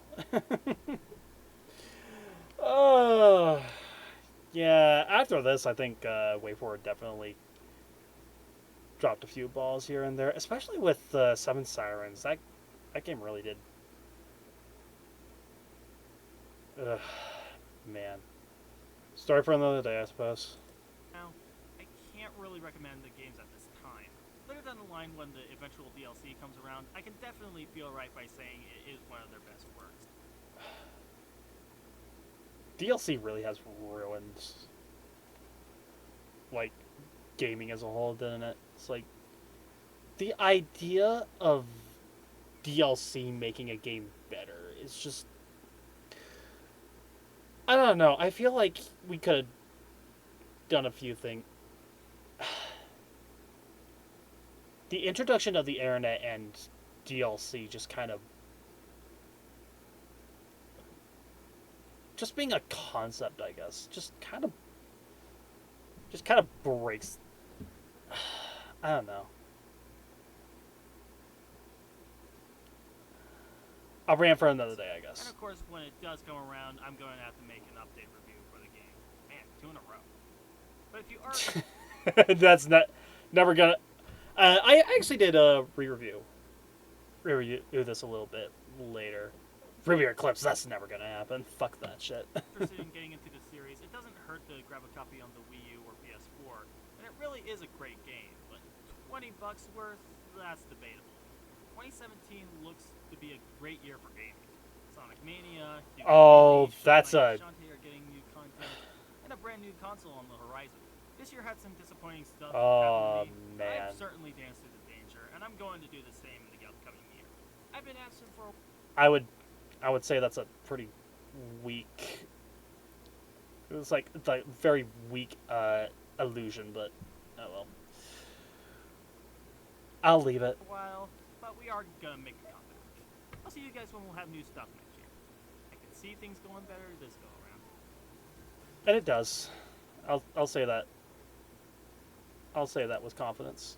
Also, I already had the fucking tab open, dipshit. Okay. Hey guys, Jason with Master. Yeah, you know what? This one's kind of a. You know, everyone else is doing it. Why not? Here and welcome to And reactions video. I don't know. I really don't know what to really Oh, call it. fuck These it. are just- okay, these are just my reactions to the Nintendo Switch events, which Let's- happened last night on the time. let's double the speed here. Anywho, first off, I gotta say it was actually pretty good. For most people, it was half and half, and I can kind of see where they're going, but a lot of the stuff in this direct were actually pretty cool. Even after seeing them for a second time, like I'll talk about those when I get to them. But so about the actual event, they started off with a price and a release date, which both are actually surprising in different ways. So the launch Well, price. why is for it price so? zero was going to be $300, which is a little more than what people expected, but I can certainly deal with that kind of. I can deal with that kind of price. I mean, it's not really all that expensive, especially compared to Wii U, which was like $350 when it came out. I don't remember, but yeah, it was really bad. But 300, not too bad. 250 would have been better, but with all that they showed about the actual console itself, I can actually see that. So it's not really a huge deal. And the release date is actually March 3rd, which is earlier than what other people expected. I've heard stuff about 17th or 24th, or even the 31st. First, I've seen one. I remember that said something about the 31st, but now the 3rd. The 3rd is going to be the release date for the Switch, and that kind of confuses me a bit because I don't know if I'll be able to actually purchase it on day one because of that. Sorry about that. But yeah, I don't know how I really feel about that, but really, I guess that's pretty good. I think it would have been a better idea if they had it mid. The reason I said that is because I actually got laid off from my job at the time. With actually, literally, like when this presentation came out, they actually did lay me off for a fucking dumbass reason. But oh well, things happen, unfortunately. March like on the 17th, but March 3rd isn't a bad time either, so really looking forward to it. And they showed, the actual console, they showed those tiny Joy-Con controllers, which holy crap, those are tiny. Those are really small. I don't know if I'll ever really use them on their own. I never did. Never did. The only reason I would ever use them alone if I was using them for like motion, but that's literally it. I hate the size of the buttons. I hate the placement of the sticks. Everything about the Joy-Con just suck. And they didn't improve it for the Switch 2 either. Because my hands are actually kind of big. Really annoying. Yeah, they're really small. I don't really know how I feel about what is that called? The controller you snap the Joy-Cons to. I can't remember what it's called, but I don't know if I really want to use that or I get a Pro Controller. But Oh, the dock controller. $70, and that's gonna be ridiculous. The dock controller. That's all I know. That's all I've ever seen. I think it's just called the Joy-Con grip. But I just call it the dock controller because it looks like a very dopey dog. Yeah, I don't. And they also showed off some neon controllers, which look really nice. I think I might get this, but I might also get really disoriented for a while. And if that really does happen, I would probably. It's not disorienting. I just think it looks. I don't like mismatch, and I actually don't like colored controllers. I just like it like. If the console's black, I like it. I like the controllers to be black. If it's white, I want it to be white. I want it to actually be uniform. I don't like it when it's Over the normal grayish kind of Switch. So I don't know what I really want to do with that. So let's get to the game. The first game they showed off was 1-2 Switch, which is basically the Wii Sports Nintendo Land kind of game, which I really like Nintendo Land. Wii Sports wasn't entirely big. I did enjoy like tennis and bowling and all that, but it looks like what you would expect. It's your launch title for the casual clip. I also why am I showing arms? Like show whatever. I guess. And that's perfectly fine. I really don't care for it. And the next game's almost kind of similar, which is called Arms. I think they could have done better with the title, but it looks like a much more advanced Punch-Out, I guess. Just a boxing match with people with extended arms, which kind of feels More advanced Punch-Out. Punch-Out is more like Simon Says. This is an actual fighting game. It's not even a fun fighting game. feels a lot like Splatoon in terms of art style and just how goofy it is. But I don't really know how to entirely feel about it. It looks fun, but more like the 20-minute, 30 minutes, then I'm good kind of fun. But speaking of Splatoon, they actually showed off a sequel, which is kind of surprising. I mean, 2 years after the original, they're releasing the sequel, and it's kind of strange because that's kind of a small leap to go into a sequel, which then again, they've done it with a lot of other shooters like Call of Duty, and I think they did it with Portal? I think they did it with Portal 1 and 2, and Left 4 Dead 1 and 2. I don't know. Portal's not a shooter, it's a puzzle game. Like, that's a completely different thing. Whatever. Oh, that's entirely true. I'm just trying to think of examples that I really don't know are actually good examples, but it's kind of strange, but I'm really looking forward to it. It all looks so really, really good. I really love the specials they showed off too, like the cloud and the jetpack, and yeah, the entire game just looks amazing, and it looks like the story and the hub world are going to be a lot bigger too. So that's always a plus. If Splatoon 2 wasn't the biggest announcement for me, Super Mario Odyssey definitely was. And it's basically your Super Mario 64 or Super Mario Sunshine, where it's really open. Man, but it's just really.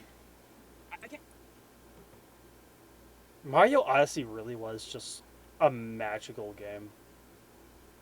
So much so that when Donkey Kong Bonanza came out, when I played through that, I felt a little underwhelmed because it was like there was something about Odyssey that really jumped at me that Bonanza just didn't capture for some reason. Capture. But yeah, something I want to talk about later, but not now.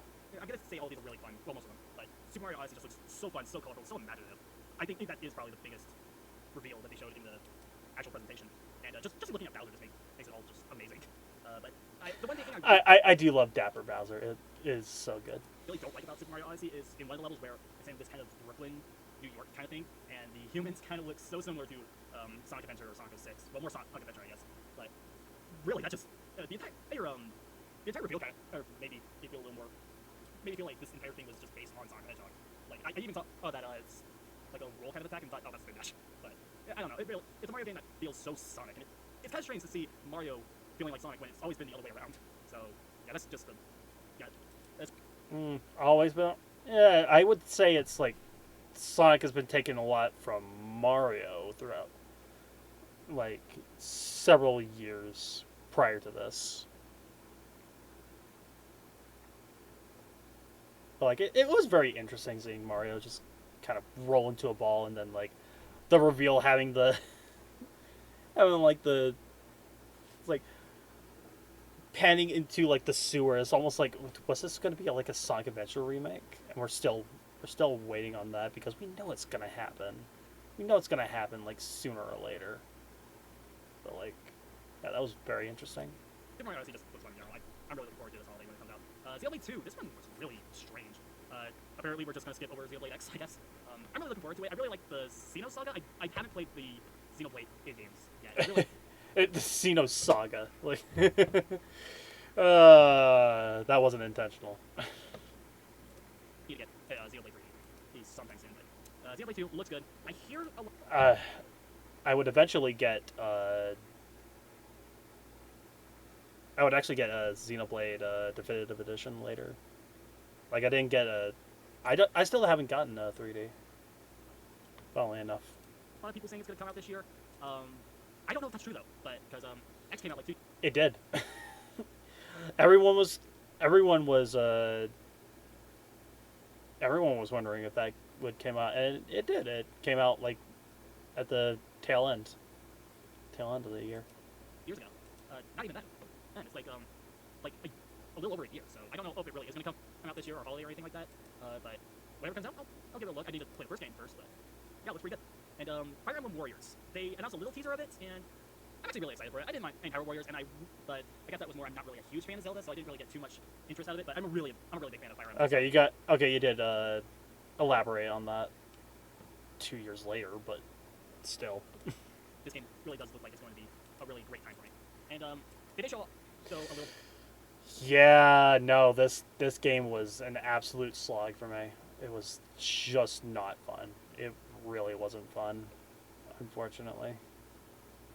And I think that again, I feel like that's only because I'm not into Warriors. Like the Warrior gameplay just doesn't do anything for me.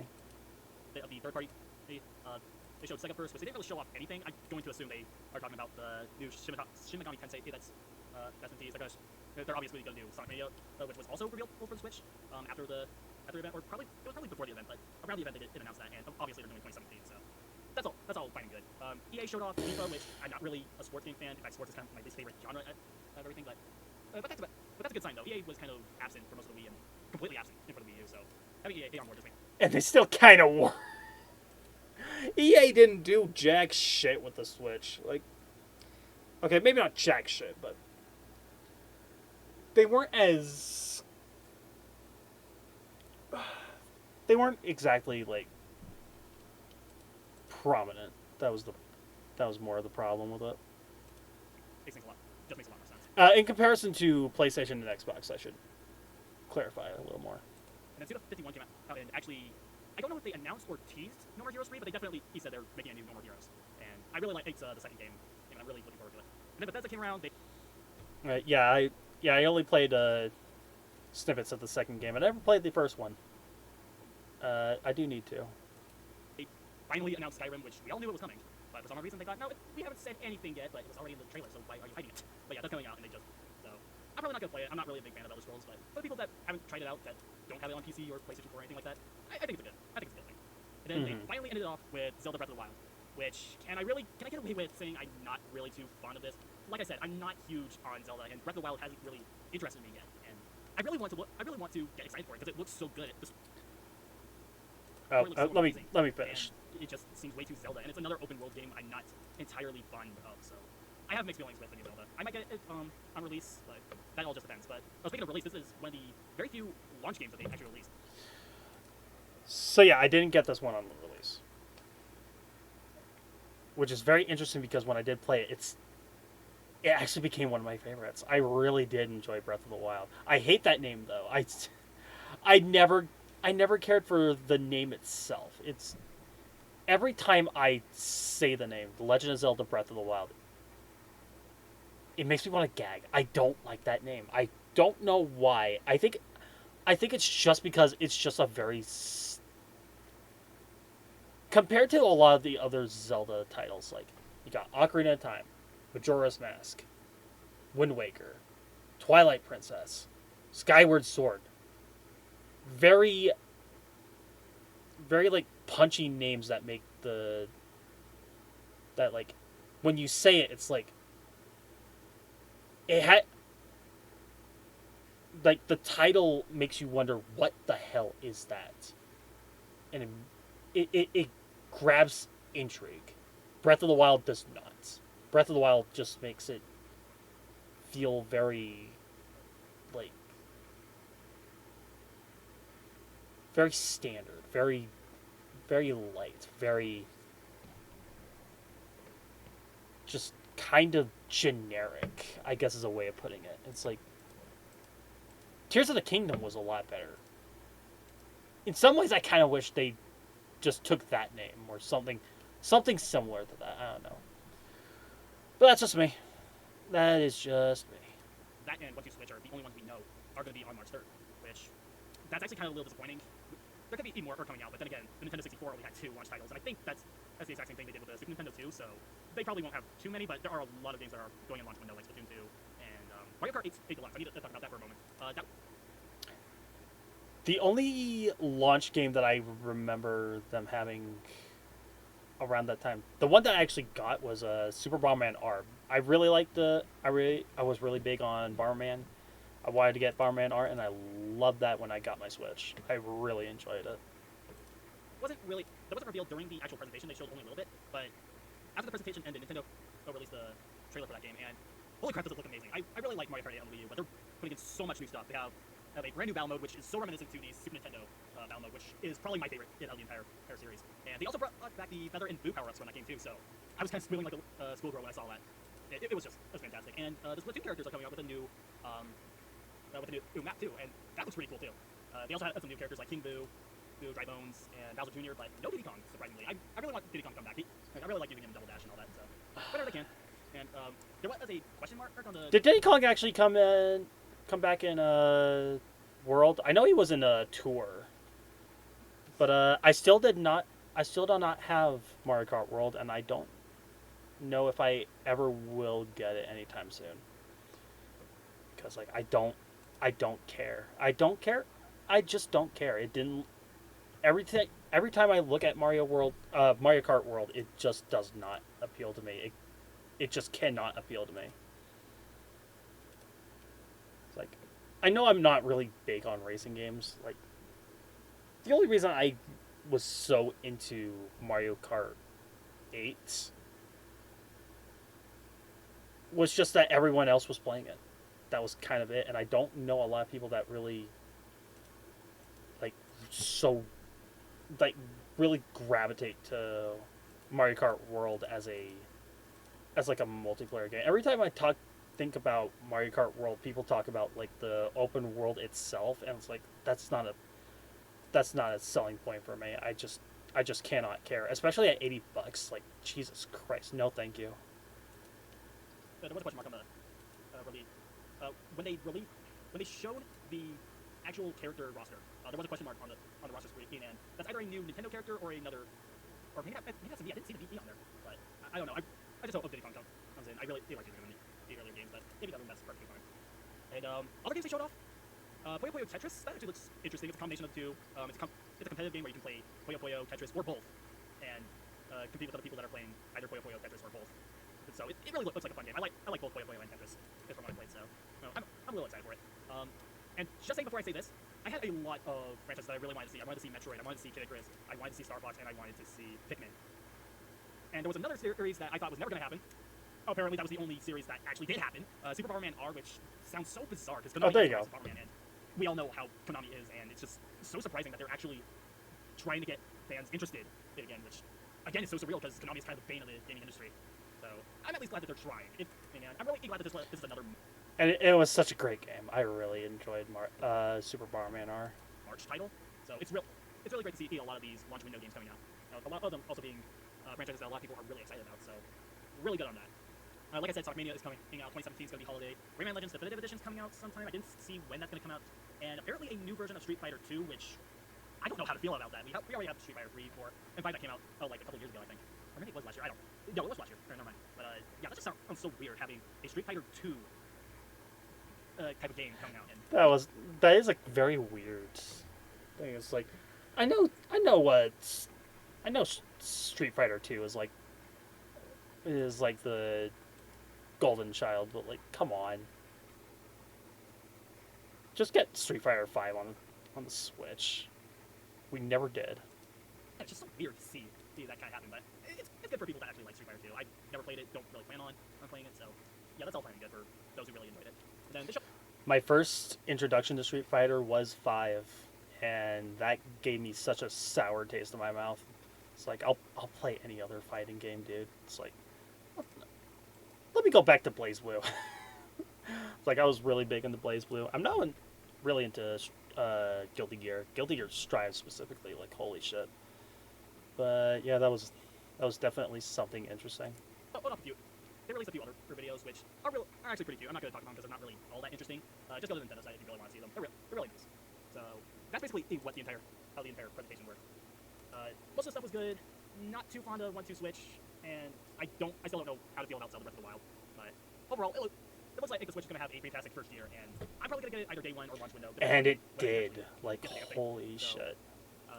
Like 2017 was such a banger of a fucking year, dude. Like everything about it was just excellent. Like barely a dull moment. Okay, Bubsy the Woolly Strike Back was a dull moment, but that had nothing to do with the Switch. And honestly, I don't think anyone really remembers that game exists. Everyone's talking about Bubsy 40. Either if we're talking about Bubsy, still have not gotten that game, and another game that I'm not really getting anytime soon because I don't have any reason to care. But since this is it's like this is actually like, oh, there you go.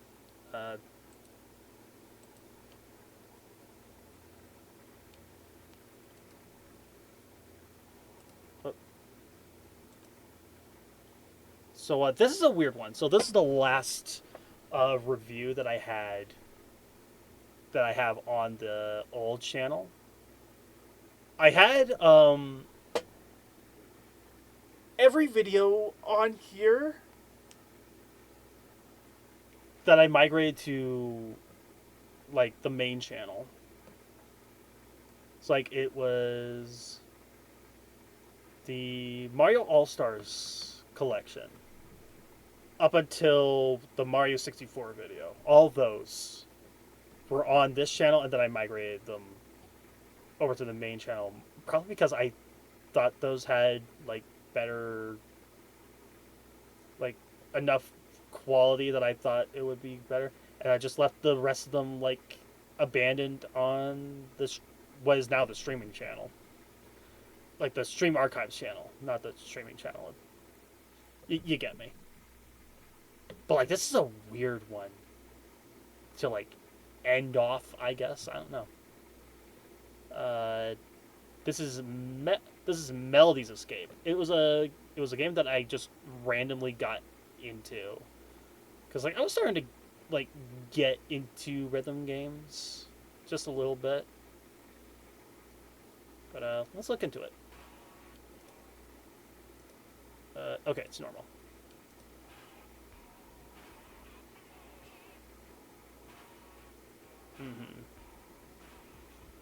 Okay, great news. So the power went out in Umagai recording, so the next game I planned on doing is going to be on hold for the next week or two. But that doesn't mean I'm going to stop. I remember having 100 games on Steam that I need to take out first. 100 games, that's cute. I have 750 games on Steam now. So, okay, I'm not doing all 100 games, but you get my point. There are several games I really want to talk about. Why do I have that fucking bitch as a skin? It's like, Fire Emblem Fates fucking suck, dude. And one of those games is Escape. Now, this is an odd one. I don't think this is a very known game in the slightest. I do want to talk about more indie games, and this one just came to mind first. Now, there are some really good ones that I've played as of recent, and there are some very not so good ones that can go hit a frickin' brick wall. Didn't play Mario number 9 until my friend Johnny actually gave it to me as a Christmas gift like a few years ago. And I actually played it for the first time, and it's actually not too bad. It's not bad at all. It's not good, but it's fine. Melody's Escape, though, it's kind of in the middle. What the For hell? starters, Okay, well, let me go back. Let me go back here. kind of What is that skin? That can't be who I'm thinking it is. It can't be. in the middle. It is. It fucking is. That's I think her name is Asuka from SAO. Why do I have that skin? Why do I have that skin? I said I don't like SAO. I absolutely despise that shit. Why do I have her skin? For starters, it's a rhythm game. Just If anyone has ugh. ever played a game called Viv Ribbon, it plays very similar to that. In fact, it's near identical. You can use any song. on your It computer actually to is. Like, there you go. That is a comparison that I can get down with.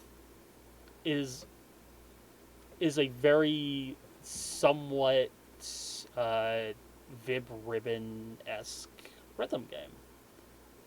randomly generated courses. Also, how am I getting Or if you really want to be what? funny, you can make some very naughty sounds.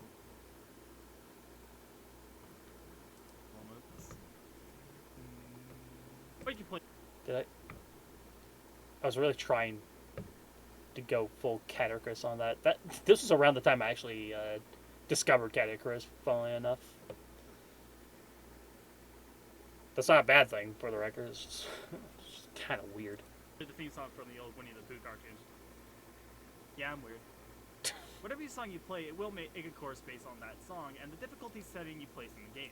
Oops, You can have sorry. only one direction, or you can make it more chaotic and choose multiple directions and colors. You can also change tempo, energy peaks, movement speed, and respawn grace period whenever you make a mistake. The game also has several mods. Actually, there's a Whoa. lot of mods, so maybe there are people that are playing it. Well, It also has Bald Jean looks absolutely cursed. several mods. Actually, Overalls, there's a lot of mods, so maybe there ponytail, long parade. are people that are. Short actually looks pretty good. So that's Ruby. Kim Possible. How's there a Hatsumiku? Pretty cool mod. Okay, seriously, I'm trying to A lot of mods, so maybe there. let me like no, not that. Let me make this easier on me. Are people that are playing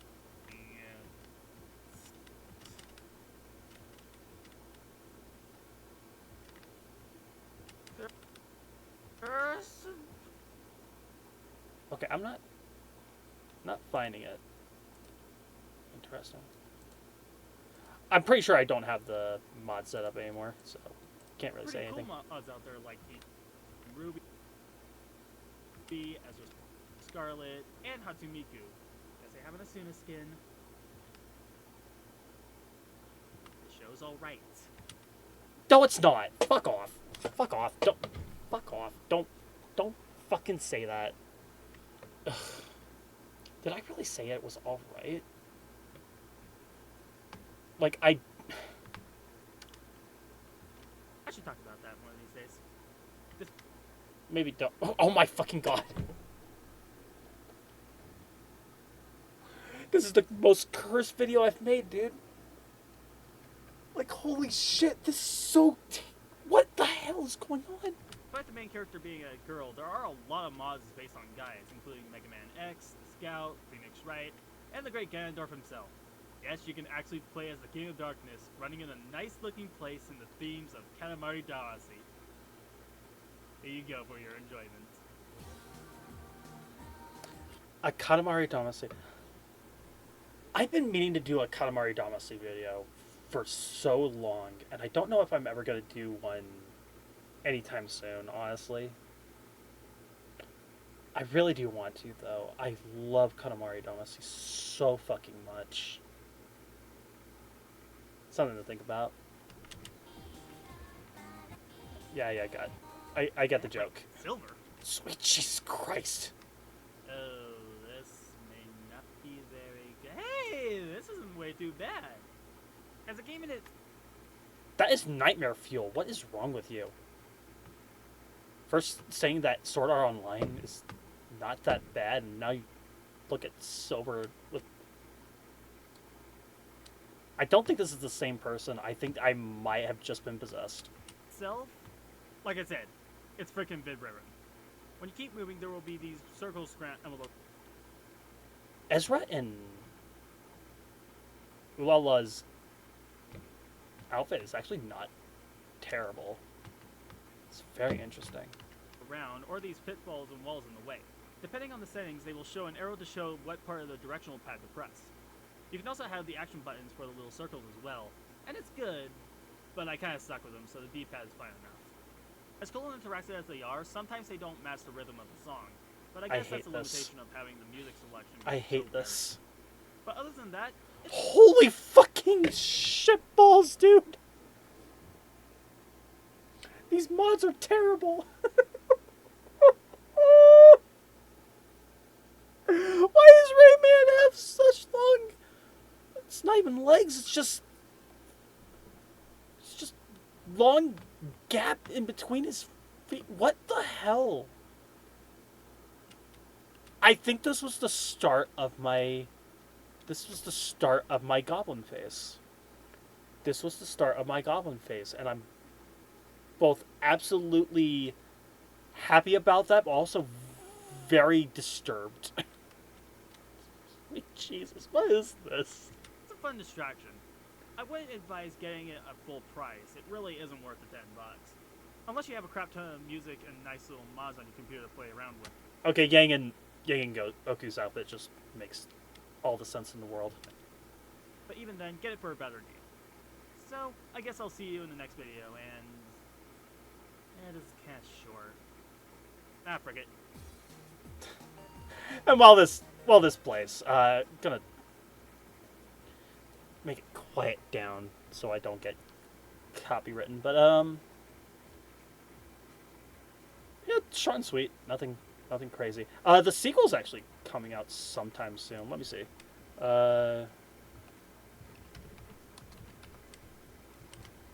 I think Melly's Escape 2. Oh, it's already out. It's also $15. I'm sorry. Like, I don't know. Oh, it's a 3D game. Okay, never mind. I guess that makes a little bit of sense. I thought it was actually just like a... Very interesting.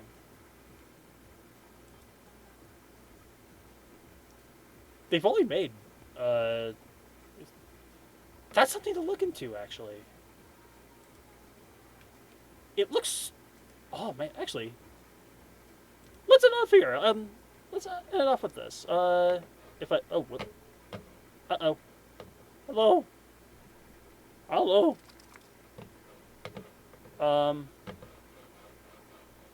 So,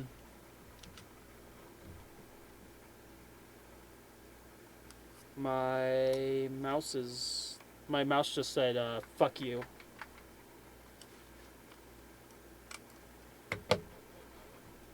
One moment. This is gonna be very interesting. This is interesting. Where's my bucket of batteries? I know I have one. I know I have at least one. It's not a bucket of batteries. It's just my pencil holder that I just have batteries in.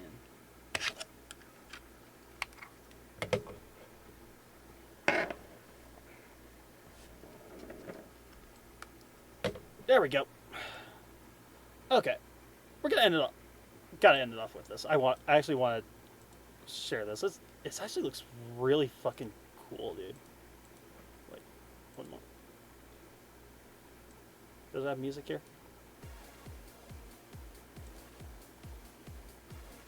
Like it's basic. I'm not saying it's like rocking people's socks off, but it actually looks pretty damn decent.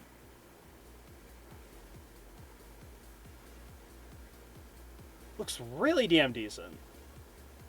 I think I might actually look. Yeah, this looks really decent. Okay, I'll think about that later. But yeah, that wasn't.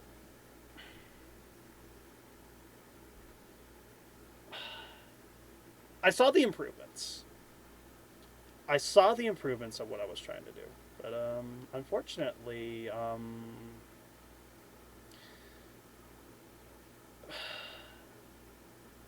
I did actually want to go through like a lot of my other stuff. I had a lot more to say. I think the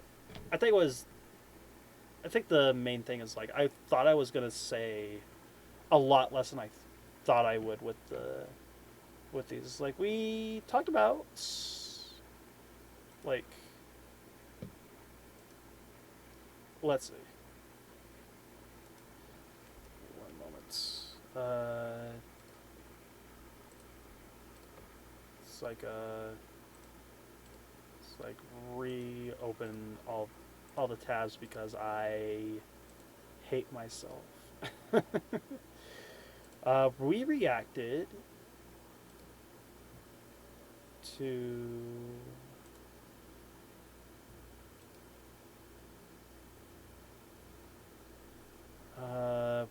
give me one moment. Okay, I think that's it. 1, 2, 3, 4, 5, 6, 7, 8, 9 videos. We've reacted to like 9 videos today. That's good. That's good. Good. Oh, good. I think that's perfectly decent actually. But you know, with all that said,